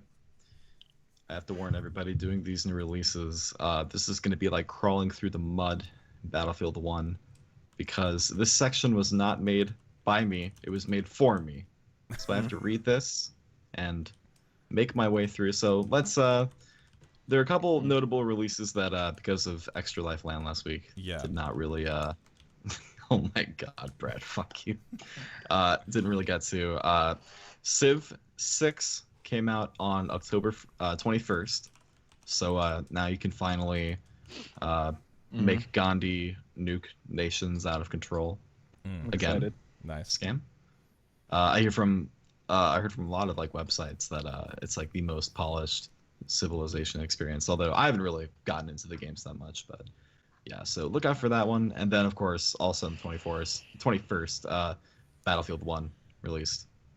Not really much more to say about that. Nope, we've talked about it so much. We better not trigger ourselves, but yes, yeah. Yeah. But It's out. next up, actual games releasing in the future. Now, if I had done this section, I would have never added games that had released before this date. So Yeah. I want to know. I don't know who typed this for me, but I want you to know. Katie Zen it's really shameful. takes. So he always does the new releases well. He takes it very seriously. This is like his section. It's unbelievable. Yeah. So, October 25th, the DLC for Dark Souls 3 Ashes of Ariandel finally comes out, which this past weekend went live on Xbox One, just out of nowhere. Just By appeared. accident? Just download. Yeah, by complete Oh. accident, Shit. you know? By Five accident. days. You imagine the guy's walking Yeah. along, just wrong button. Oh, shit. shit. Oh, all right, can't go back. I mean, the same thing happened when the game released too, because Dark Souls 3 came out in Japan about like a month or two before it did in America. But if you got it on Xbox One digitally, for some reason you could just download the full English version, like on top of like the Japanese file. So like that was a crazy like loophole you could do. And just for some fucking reason, someone over at Bamco or Microsoft let this DLC come out 5 days early on Xbox One, and it would not surprise me at all if the second DLC also. Did they just leave it, or did they remove it? Did they like? Oh, they left it. Yeah, because it's just there, and people all over Twitch are streaming it, and it's very tough trying to avoid spoilers. But that's funny. Yeah, October 25th. Definitely gonna devote my life to that when that comes out. But also a lot of releases on 25th. We also have Farming Simulator 2017, the next installment in the critically acclaimed farming series. If you desire to be a farmer, it's the game for you. Farming Simulator 17, dude, can't wait. Yes, So there you go. And also, if you're like me, and you're just a god awful dancer, and you need like some kind of video game possibly that could like teach you things like the dab or perhaps the whip or the nene, then you should pick up Just Dance 2017 coming out on October 25th, which you can actually it's on Steam, and I'm thinking I can't use a Wii remote, I can't plug in a Kinect, I don't know how I play this. There's actually like an app you download on your phone that apparently tracks your movement somehow. Bullshit. I don't know. I mean, you can go on the start page. If that's what they're saying, I'm calling bullshit, Walter. But yeah, that comes on the 25th. Also, your just phone occurred will track to me. nothing. God, I don't remember what day it came out, but another game came out a few days ago that I meant to add. It was the newest Jackbox Party Pack. Oh yeah, I saw people playing that. It looks super fun. I've played. Jackbox Party Pack 2 has single-handedly carried a lot of parties with Quiplash. Yeah, it's a lot of fun. But and then there are like a lot of new games for Quiplash 2 is on there, and some new ones. So look out for that one. It's $25. I think it's on sale now, but yeah, that also came out this last week. And then a couple more releases on the 25th. We have. Who the fuck added Big Buck Hunter Arcade? He's literally Brad is 100% trying to make you upset. That's a big title, dude. I mean, Big Buck Hunter, dude. Have you ever brought home the Big Buck online? Just answer that question. I mean, God damn it! Every time I go to the arcade, you can't miss the Big Buck Hunter fucking 6 pointers, bro. That's all you go for. Dude. Is that really coming out on who's fucking playing Big Buck Hunter on their PC? Do people buy like the light guns? I guess maybe they do. Maybe like buying fight sticks for like like maybe there's some light guns. Fucking hunters out there who really love it. It's literally just a port too. This is awesome. It's not an upgrade to graphics or anything like that. Wow, nice. That's crazy. Oh, nice. Beautiful. Another thing too, whoever made this section didn't add any links to the Steam pages, which is crucial. Oh, look at that. Oh, there it is. Brad just did it. There it is. As if like magic. It appears in the document. Oh yeah, look at. Oh, this is beautiful. Oh my god, the graphics are so fucking terrible. They really did. You're right. They just ported it. Oh my god, it looks like a PS2 game or PS. Dude, Big Buck Hunter VR would be amazing. Oh my god. Yeah, that would be. Known secrets. Dropping that in chat. Yeah, it's a good idea. Yeah, a killer app. A friend of mine that I did alpha testing for a game for way back in the day. Was actually approached by one of these companies. I don't remember which one. His name's Aaron Boucher. He's part French, but anyways, he made. They gave him full creative control under a hunting game that he made for them, developed for them, and he made a game where the actual things, the wolves, the deer, the bears, everything actually hunted you. You were the hunter walking around. They didn't tell him to do this. They contracted. What had happened was the company that they normally went with ended up like imploding basically, and they had to get someone quick to actually develop the game and release it when they promised, right? So they didn't lose, revenue and whatnot. So they got his company to do this game, and all these wolves and everything would attack you. That was like, it was like a FPS game, and he comes from Quake. So like the thing of it all is, once you got to the end, a giant bear the size of a house would kill you, and they got this game and they released it without looking at it, and they ended up trying to sue them because they were like, you didn't make a hunting game. None of them ever even looked at it. Wow. Like they tried to sue them for a game they never even played before they like printed it and put it into stores. Oh, that's Oh funny. my god. That's cool. I gotta find the game. I'll see if I can text them and find out what game it was. It's hilarious. Oh, that's awesome. Mm-hmm. But yeah, Big Buck Hunter Arcade, the next big step in hunting media. God damn it. There you go. Look that up. Next up, the episode 3 in the Batman Telltale series comes out also on the 25th. Scott will be playing it. I will not, dude. I'm done Yeah? with Telltale. Dude, No? people think I'm kidding.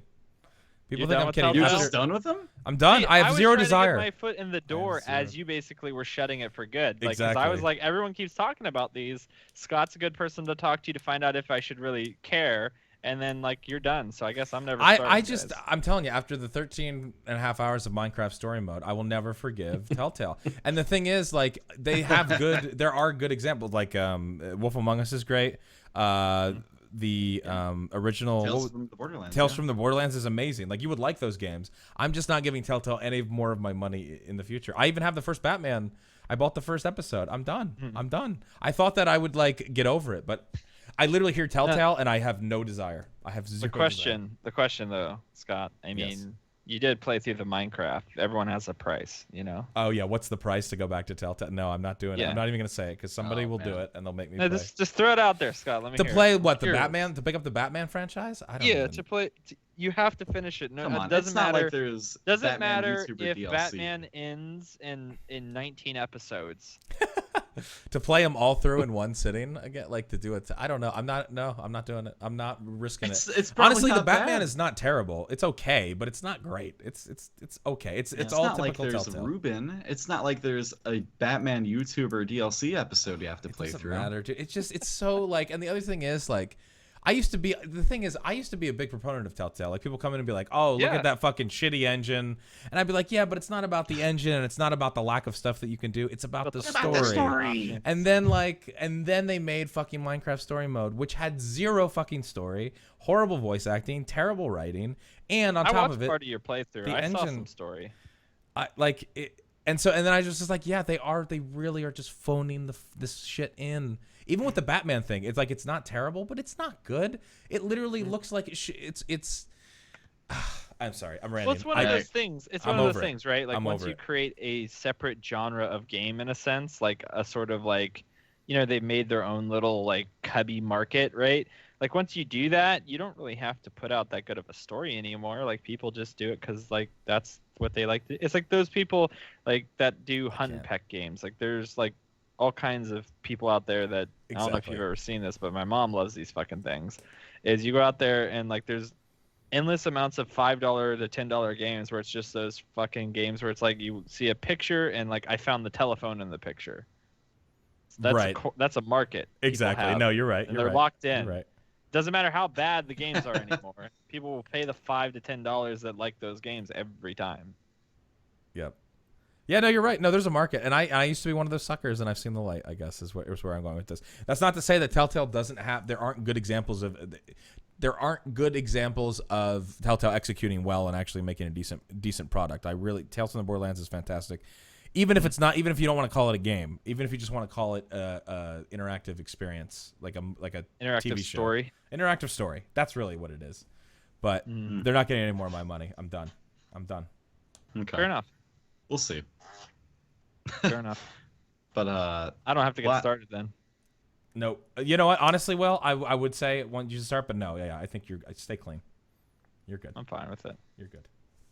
The next thing on this list is something I'm not happy with at all. Like, I'm not screw that game. yeah, this is Titanfall 2, October 28th is Shite. Talk coming about a out game to I'm much not less much less hype than Titanfall 1 did. I remember Titanfall 1 was coming out, people were losing their goddamn minds. They really were. hype over Well, it. And That was like everyone was expecting and hoping that it would be like the next COD. Like, you know what I mean? yeah. Now that everyone saw what the crap it was, they're like, all right, this is not fun. Yeah, I Yeah, have and no from, again. you know, Like, does anybody else, like, again, Titanfall 2, eyes glaze over? This you guys too, Oh. or just me? Yeah. Just Yeah, like, it's I didn't- doing. I don't care. It does Honest to nothing God, I for didn't me. even think the first one was successful enough to warrant a second one. I thought it was just a failed. Like I literally thought it was gonna be one of those things like we released this and it fucking sucked and no one played it and then no one would ever put out another penny to make a sequel. Like I Yeah. when I heard there was a Titanfall 2, I said, "Are you joking?" Like that. I don't remember who it was, but like I thought someone was trolling me because like it just there's I don't know. Yeah, Like I mean, who barring liked that game that much? I don't know either. I played it. I didn't put in as much time as other people, but I was like, None once of my friends once I found out that there was those, you killed those fucking AI controlled fucking dudes in the map to fill out the map, that they were AI, and that you were I actually only hate playing that, 6v6 or 8v8, and that the rest of it was just filler. I was just like, Yeah. what? Fuck off. I was like, I'm done. Yeah. Well, my I thing mean- too, I always got annoyed with like, why does everyone get a fucking Titan like it's some sort of Oprah Winfrey giveaway? Like, what? Like, why? There should just be one Titan per team. Like, why? Like, if I wanted to just play in Titans, I'd go play Mech Warrior. Like, at least they make good fucking games. Like, I don't. I just remember with Titanfall, I didn't even buy it, but I just remember I think you could try it. You could play the single player and the multiplayer. And I just felt like it was super lazy that the multiplayer or the single player. There was a was single just player in literally- Titanfall 1? I don't There- even remember. Well, that was There's the thing. no So single it was- no, there was, but Was there? what it was just missions on Oh, the that's multiplayer right. maps. That's right. Oh, Yeah. That's And right. it was so lazy. It was like, this is stupid. I don't know how they expect me to pay $60 for basically a multiplayer only game. So I was just, I was. I But just it's don't the know how new game people from keep up Respawn. with like, like I don't know how people keep up with this shit. Like, how do you separate, especially now, the era that COD is in, right?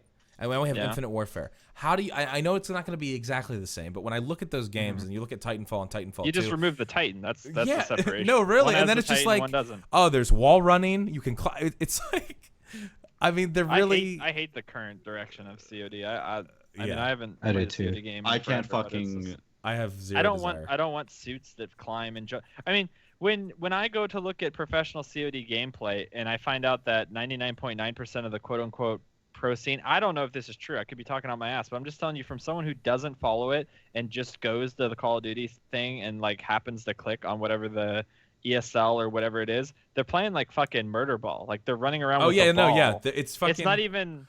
Yeah. Oh, no. It's not even about the killing or anything. It's about running around on the walls and trying to throw this ball into You something. throw the and, ball and into some like the kills hoop happen or there, whatever. and I mean, here it's and it's an interesting mode, but again, I guess it's another take on like Oddball. We had that in Halo, which it's is just not so that's not the far same thing. from what it started at, and it makes no like I don't Yeah. know. I think that goes back to what you were saying, Brad, about Battlefield. COD people being like, Battlefield is bringing it back kind of to the roots of the gameplay, right? That made COD Right. entertaining, 'Cause and I totally agree. Yeah, because as somebody that people are looking for, Yeah. I It's don't like, want to go what? vertical. I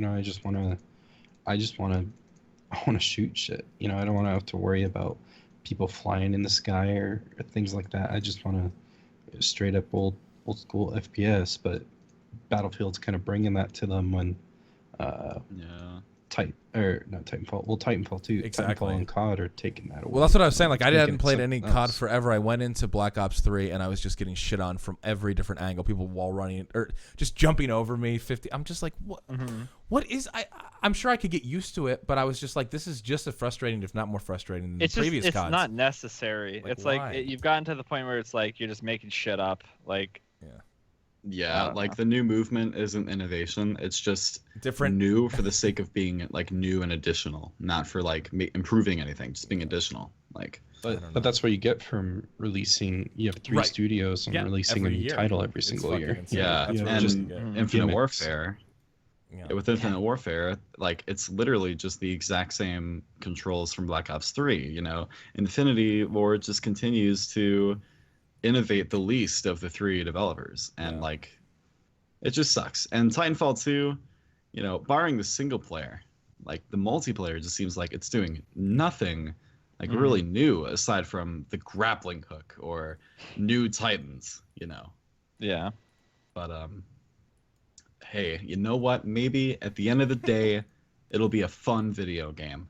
Am I right, guys? I won't buy it.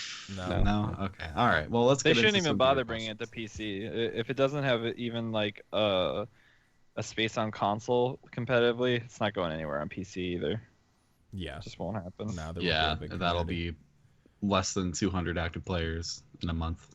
In a week. A week after releases, it'll be 200. In a Yeah. week? They'll What give- is this, they'll give- Umbrella Corps? They'll give copies. They'll give copies to like the big streamers, and they'll give it the hype for a little while, and they'll cash grab and be done. Well, that's the thing. I was gonna say the thing about Titanfall 2 is when the beta was going, they had to pay people, big streamers, to just play it. Oh, Like, there was- absolutely. They always do that, Yeah. really, but yeah. Well, I know, but there wasn't people like when I was browsing the channels. It wasn't the big streamers were being sponsored rather than actually be like choosing to play it. Like there are games like Battlefield, for instance, that they weren't being sponsored. They wanted to play it, but like I just noticed with Titanfall 2, Oh, a yeah. lot of the streamers were, sponsored gameplay. Like, Oh, absolutely. it's not by choice. I don't think so. Yeah, well, and the Well, thing I mean, is, obviously by choice, but I mean, there's means of wanting to do that. It was outside of the game. It was monetary means. So you can only innovate You so see what I'm much, saying? and like you can't release a game every year and then just be like, I don't know. It's just so fucking stupid. Like again, like I think the if we want to go to have something like, I mean, CS:GO is an example. Again, it's not a perfect game by any means, but the formula and stuff, again, yes, they patch and they change things, but the formula stays the same. And like with Battlefield, where I feel like they're in their sweet spot with Battlefield 1, I'm content to play Battlefield 1 for a very long time because it's incredible looking, it plays really well. As long as they keep adding content to it, right, that I would want to Yeah. play, they they don't need keep to release popping another in Battlefield for scenarios. 4 or 5 years. Again, I know they will. I know they will because it's EA. But like they could just, it could be Battlefield 1 and I'm going to play that for a really long time. So I don't know. I just don't know how people like get like, but there's a huge casual market that we always, anyway, every time we have this argument, we're always like not including the casual market, but there's a huge amount of people, and those are the majority of people who just love, they're like, oh, the new Call of Duty, dude, I'm playing it this year. Excited, dude. I'm like, all right, what can we Right. do? All right. They See it every they day. definitely eat it up. Some of Yeah, them. absolutely. That's how it works. But all right, we're gonna move on here. Thank you, Katie, for the new releases, or should I say Brad? But Katie, thank you. no, it for wasn't me. It was Brandon, I think. Oh, was it Brandon that actually put it in? It was It wasn't Brandon? me. Was it Yeah, really? it wasn't me. Following him on Twitter. Wow. Yeah. This is where you cut the Do cut it. the cord. Unbelievable. Um, And he knows how much that means to me. dude, he hurt you intentionally. Katie, how does that feel? God damn it. All right. Our first question comes from email. And it's from Brian, and he asked us, if you were given a device that can duplicate exactly 3 food items, that restocks itself each day, what 3 food items would you pick? And then he says, assume that the choices are permanent for the life of this device, and assume the device is like a toaster oven, in size. So, Wow. 3 food items get restocked each day from this device. Burrito. Okay, burrito's a great burrito, choice. hands down. For me. Pizza, like a pizza. Oh, I Wait, could eat is it? pizza every But day. he It's said a it was a toaster oven toaster in oven. size, Can it though. just? Is it just going to be a slice? I mean, I no, guess probably- it doesn't matter if it just continuously. If it pumps just it out. constantly does it. personal sized pizzas, dude. Yeah, personal size pizza or even a slice, I'm down with, dude. I mean, Is it pizza the- has to be in there. Does that mean it's the same type of pizza? Like you have to pick like a cheese pizza? Yeah. Can't just be pizza. I think it has so. to be- I think it has Honestly, to be the same. I probably kinds. wouldn't be offended if it was the same type of pizza. I'd be like, Me too. This is sick as hell. I don't think I've ever. I honestly could pizza- eat. I yeah, could eat pizza definitely every day for pizza the rest of my pizza. life. Every day.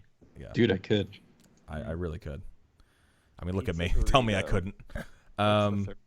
Do you have any idea how much fondue fries? Oh I my can- god, yes, the Wendy's fondue fries.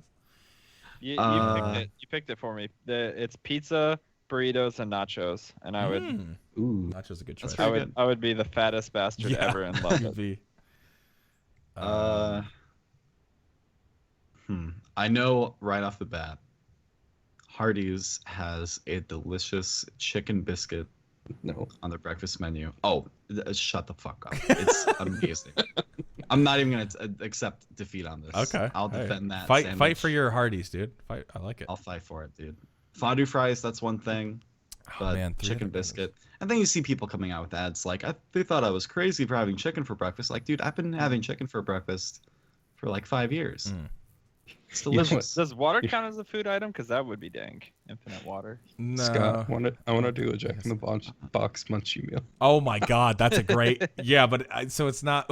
It says food. Does the Jack in the Box munchie meal count as one food item? Because it's so Can many. you things. select meals, Should. like a whole meal? Yeah, that's At that I point, just want my I select sandwich. all of Mexican food, like not just.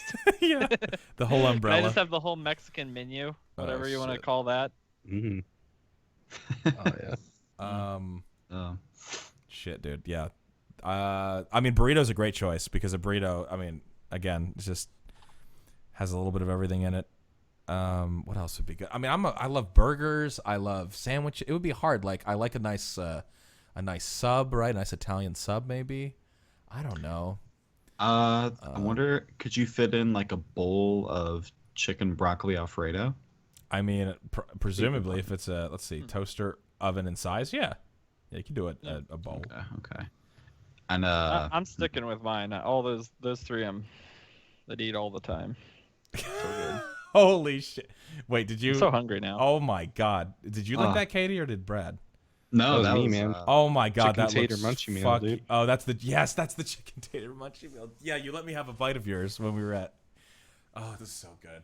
It was so good. I don't know what that is, but I'm hungry right now and it looks good. It was. It's okay. Looks terrible I just for you. for the podcast and everybody listening, Good. I just linked in our doc a picture of a chicken tater melt sandwich from Jack in the Box. 2 croissant ends, cheese sauce, like some ranch sauce, bacon, like chicken tender, Parmesan cheese, and then like I think it's cheese sticks in there, like the mozzarella sticks, It's insane. all in one sandwich. It's insane. You need It's to link that image amazing. for the chat. Audio listeners will have to just look it up themselves, but you need Pretty to much. show them that it's fucking beautiful Mm. and it's delicious. And it's only, believe it or not, it's only 5 calories. No, just kidding. I think it's more than your allotted intake. I was for about most to say, humans. looking at that, that's at least like 500, 600 calories. Probably more. Probably like 1,000. Looking at that. You think But so? Maybe. I don't know. It might not be quite that many. It might be like 500-700. It's pretty crazy. Yeah. And that's only one of the things you get, by the way, in the Munchie box, because you get that, and then you get 2 tacos, and you get curly Tacos for fries breakfast? and regular fries, right, mixed up in the box. It's Wow. actually obscene. This is Jack in the Box. Is that what you said? Yep, Jack in the Oh, Box. yeah. Welcome to America. I don't. I've never been to one, so I don't. Yeah. The thing is, Jack in the Box itself, we talked about this, Brad, but Jack in the Box itself doesn't really appeal to me at all. But the No, but it's Munchie the Munchie boxes meals that are sell me. fucking insane. They actually are. Okay. Let's move on. Connor asked us on Twitter, you can only cut 2 of these choices, and then he's going to give us the choices. Hair on head, body and facial hair, fingernails, and toenails. So he gives us 4. You only, presumably for this question, for the rest of your life, can only cut 2 of these. He doesn't say for the rest of your life, though. So this is kind of open to interpretation. Wait, we have to get rid of 2. Yes, you have to get rid of 2. So hair. Hair on head, body and facial hair, fingernails, and toenails. Pick 2 of those. See, I mean, I can take fingernails and toenails out right away. I'm Like, fine with I getting rid of my need- body hair. Yeah. Like what? Like what? Why? Wait. Why? Who cares about what? Wait, Wait, you're is saying this you're fine to asking, like- leave your fingernails and toenails and never cut them again? No, I'm saying I have to cut those. Yes, agreed. Agreed. Okay. Yeah, Because it's asking like. Oh, there's- okay. I misunderstood. You mean like Oh, okay. like you can't trim them anymore? You're saying. No. Is that what Yeah, you're it's getting at? it's That's- a Yeah, nails for there's- me. yeah, It's a Yeah. nails for me. exactly. You can Oh. only cut 2 of these choices. Yeah. Yeah. Yeah, you can't. It would just be too painful. I mean, you don't cut your fingernails and toenails. I mean, that's so much pain. Like, Yeah. You But can't- you might not see. You might be able to cheat here, Scott. What, and chew the nail or break it off? No, that's Or- against the or- rules, man. or You're like- cutting the nails. Or what about like what if you're grinding them? like, you don't- Yeah, grinding is not cutting necessarily. Yeah. Oh That's my true. god, you guys are stretching it That's here. true. You're avoiding the question here. You got to pick 2. No. I mean, I have don't- to go. Don't stop that. I mean, come on. I would have to do. I would have to do body and facial hair and then fingernails and toenails because like, I feel like hair on your head is like the most apparent, and if it's like unkempt and bad looking, then And I don't think I could rock a man bun. So yeah, I'll cut that, and then the facial hair. I mean, I feel like it's you less still have a few unappealing. years until you. I would can go hair, facial so- and body. Some Brad. But depending on who you are, you could luck out if you had to I'll do pull this. up odds. You could luck out if you do this and you chose hair. When you get older, it Yeah. could just be gone. So you kind of like cheat. That's true. an That's option. true. Depending on what your like genes have in store for Yeah, you. it's like the long con. Yeah. You win in the long race because like you could just like have some kind of gnarly body hair, but then you're bald, so you're good. You win. You guys have seen the chin strap. I can grow some thick facial hair. Okay, I'm very defensive right now. People in chat are calling me out. Wait, are you using the chin strap though as a defense of thick facial hair? Because that, by definition, the chin strap is not thick. It's... No, I mean, sure, I've like cut it like that. Oh, okay, but you're saying if you let it grow It's wild, enough. it could get real thick. Yeah, if I let it go, there. I mean, You should do No Take my Shave word for November. Go for it. I will. Yeah, Oh, Family God. Video has a strict policy about facial hair, so They really do, dude. Actually, Even though Katie, I don't work what's the there, longest you've ever gone without shaving? Like, Me? have you or Or- you shave? No, Katie. Oh, okay. No, Katie. Oh, Katie. Yeah, no, you. I'm asking you. Sorry. I don't know. I mean, I've definitely let it get like really thick. I'd say the most would probably be like. I want to see you with some like, just let it. Can you listen? What, like, is there a reason you keep it shaved? Like, what? oh, there's no shave November. Oh, for that. I just Yeah. recently, Yeah. I just recently shaved it. I mean, I had like kind of a beard going for the longest time, but I go back and forth between like feeling, oh, I love the beard to sculpt my face, but then like it gets to a point where I'm just really shitty at managing it. I need to get Yeah. better at that. Like I'll be like trimming it, and then I'll mess up and take a bunch off. No, and be no like, oh, trimming. God. Listen, dude, no. This is I'm coming from. I'm talking. No, just Oh, leave you're it fucking unkempt. neckbeard pro over Yeah, there. just leave it unkempt. Just I want to see you let it go for like a month. Just let it Do go November, for dude. No shave November. Okay, I'll do no shave November. Do it. And Honestly, we'll I'm see how it curious, goes. and I want to see how you look with. I think you would look good with that facial. I've seen some of it, but I want to see. I you mean, just let I'm it go. gonna have to trim like something. No, like, as it no goes. trimming. No, oh, it looked awful. Like, all right, I need to be compensated or something if I'm. All not right, what can I? shaving. Yeah, all right. I'll try to think of an incentive for you so that you do it. But I really am curious. I want to kind of Ask see your you just do viewers it. how much they're willing to donate to see To see you not Katie's shave own at all? Shave November. Oh, selling out. Oh, man. all right. Whoa. Hey, I like There it you go. though. It's thinking a man after my own heart. It's good stuff. All right. You gotta So- pride yourself over. So what are we yourself going with? also. So what did you say? Sorry, what were you? What are you gonna say here? I'd have to do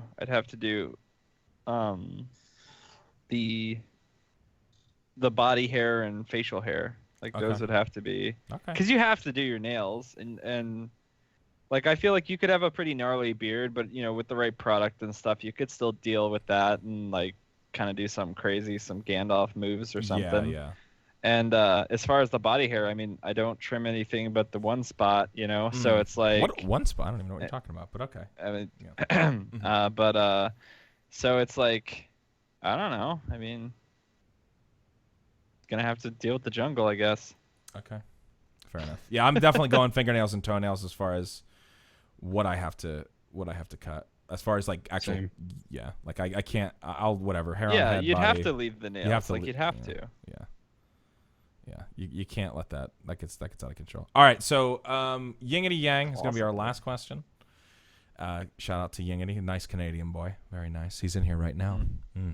Dubai. Very yeah, he's kind of nubile. Anyway, why are we talking about Yingity like this? I don't know. All right, is there any game that you would? Is there any game that you would really like to see made into a movie, or should movie adaptations of games simply not happen? Clicker Heroes. I don't know. If that's Clicker hero. I don't know if it's as easy to say that they shouldn't. They shouldn't. Sakura clicker. God, Yeah. what would the storyline be in that? Jesus. Honestly, I just- I'm kind of in the. I always ran on this. I'm like, yeah, I'm over like video games. Again, if they're done well, sure, there's shitty ones. But if they're done shitty, then they shouldn't be adapted into movies. Movies are its own art form. Games blur the line a lot of times between movies. But we're at the point now, like play something like The Last of Us, or I don't know, any great story game with high production Uncharted value, 4. or even not even high production value that just tells a great story. Yeah, Uncharted.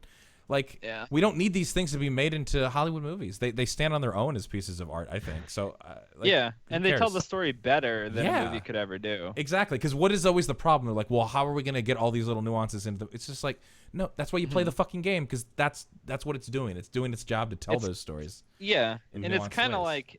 like how the old thing goes with like where people always like the Harry Potter books or Lord of the Rings. Everyone's always like, oh, they're so much better than the movies, right? The book snobs or whoever that like read them first, Right. and they're generally right. I'll side with them every time. Like I don't read a whole bunch as much as I used to, but they're right. If you were to go back after watching one of those and read the books, you're like, wow, this has so much more content to it. And it's kind of the same thing. Like if you were to take a game and throw it into the big screen, I mean, World of Warcraft. I don't. Oh yeah, I didn't see it. I heard a lot of mixed things. Did not see it myself. It's not great, but it's like, Yeah. I mean, I don't know. Yeah. It's just not good either. I don't know. Yeah, I very rarely ever come away like, again, and it's not that a movie that's based on a game can't be good, because there are a few exceptions, but by and large, generally, you're just kind of like, yeah, that they didn't need to do that. There was no point, right? So Right. I'm kind of I would much rather err on the side of like, yeah, just don't fucking do it. Like, forget it. Yeah. I don't know. What do you think, Brad? I was looking through my Rust. No, just kidding. Fucking Rust. Everyone has to be naked. Dongers out. Yeah. Wait, do you play Rust shots? I did at one point. Oh, it's amazing, isn't it? I really liked it. I used to play it with a streamer called Rhino Crunch. If anyone's ever. Yeah, he's actually big in the Rust community, if I recall. Yeah. No, I know. That's kind of like surprisingly like I played with him. He tried to blow up one of my houses I made, him and his buddy Bodusky, and I shit on them bad with a Thompson. And what a dick. and yeah, well, he came back again. I shit on him again, and he thought I was cheating. And then like I Damn. befriended him because like That's the second time. I went over to his little palace of fucking greed. He had a giant palace of crap, and I actually because I just wanted to build. I was like, listen, I'm gonna give you your stuff back. Just don't come blow my little shack on the corner up anymore. And he did. So that's how I met him. Nice. I was Great. thinking about it. Overwatch would be a great movie adaptation. Like that's already set up for like Blizzard's shorts are already great as it is, but I feel like that could be an awesome Yeah, Blizzard could make it crazy good. The thing, Yeah, and I man, used sure. to believe that until the World of Warcraft movie. Like, I was one of those people that watched the stuff they made, cinematically for StarCraft, from the originals to StarCraft 2, to and they've always had such a good cinematics team, and like you always said to yourself, man, if they'd make a movie, it would be so awesome, and it wasn't.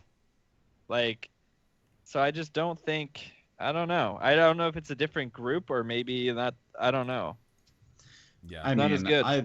I don't think it's fair to write off all video game based movies, because as long as a game has like a good world and like a good setting, all you need is like a good idea for a film. I mean, you can build like something around, like put the characters into like the world, and like it's easy to make good films with games. Like I always thought, like if there's good direction and like good story to it, like it's kind of a weird one, but when I played Octodad, I got like a weird kind of a Pixar vibe from it. Yeah. And I always thought that there's like potential there for like an Octodad movie, because it had like a surprisingly kind of heartwarming story to it. So Well, Octodad has my Pixar favorite could spin porn out anything there. like So that. Oh, God. yes, yeah. Pixar, anything adorable, we'll say, or like, I don't know, some like they can spin a movie out of any of that stuff. They're geniuses. I guess, it's not a matter that those products don't exist, but I just don't. I just don't feel like you don't need to make movies out of these. Like I think if it's a shit game or it's an okay game or whatever, you're like, oh, that could transfer to be a good movie. Yes, it could, but there doesn't need to be. Like I don't feel the need. Like games don't need to be validated by movies. That's the other thing I feel like is part of it. It's the same thing with like the esports complex. Like, are we on traditional media? It's like no, games like are a multi-billion-dollar games actually far out as far as what they sell in a year. Actually destroy the movie industry as far as what earnings are, believe it or not, and they have for a long time. So it's like I don't know. I'm not saying it's just this isn't a question of validation, but you know, like yes, do examples exist of good okay video game adaptations, or maybe if it was a shitty game, was the movie okay? Yeah, but do they need to exist? Is there like a need for it? No, I don't think so. There's plenty of original ideas that aren't games that get made into good movies. I don't know. Yeah. Okay. That's my opinion. That's just my opinion, though. I know you. Have you seen the Pokemon movie, bro? No, but I don't watch weeb shit. So just trying to trigger. Man. Was it successful? I feel like you could turn like, I mean, horror movies are already pretty bad, right? Like game like Outlast or Amnesia. Their storylines are already like so crap to begin with. Typically, you could turn those into movies. Yeah. Probably. Yeah. Mm-hmm. I don't know. But no, there's not. Something based off Dark Souls would be great if I want to fall asleep or something. you know? Yeah. If There you go. I need to... Jesus Christ. Yep. Yeah, that'd be The Listen, triggers. dude, Dark Souls has a beautiful world. All you have to do is throw some characters in there. You Yeah. can build a story around the events of Dark Souls. Mhm. I'm giving a serious response to your triggering fucking statement, Brad. Wow. Bloodborne 2. That's you agree with me, right, Brad?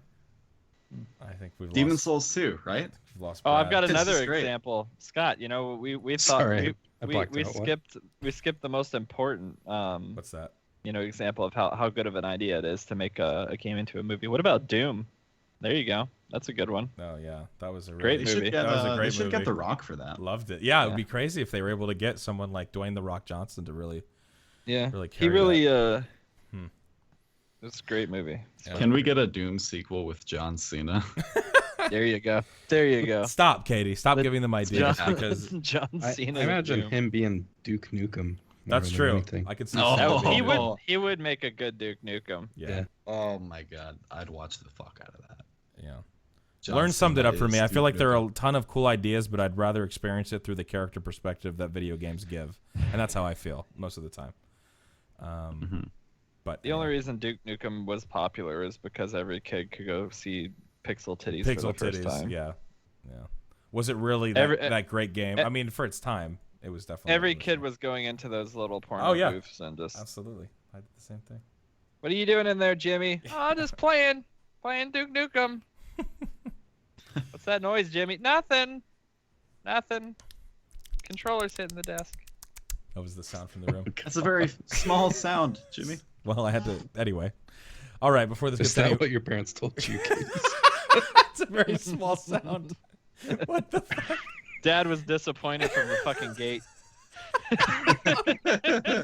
Oh my god. Um, All right, we're gonna end this thing, but it's been real. Will, thanks a lot for coming on. Definitely man, check him out, and obviously we talked about it. Shots_TV SH0TS_TV on Twitch and Twitter. Really appreciate him coming on. We will be back next week. I think Brandon will be back as well, so we should have the usual crew. You can check out more KBMOD stuff, obviously, at KBMOD.com. Reviews, news, different write-ups. Obviously, we have the multi-stream site for watching multiple Twitch streamers. Should be using that.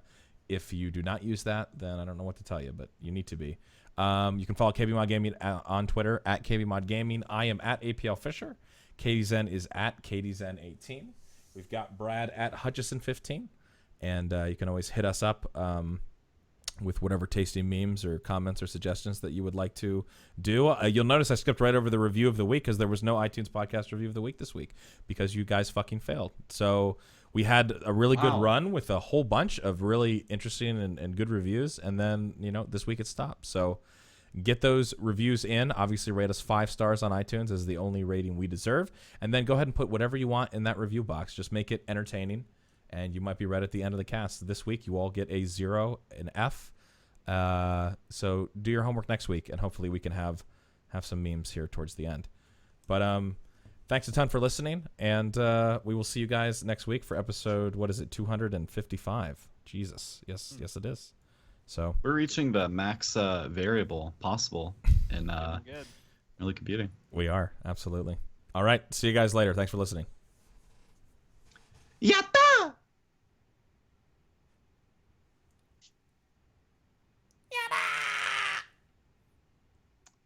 Oh, hi.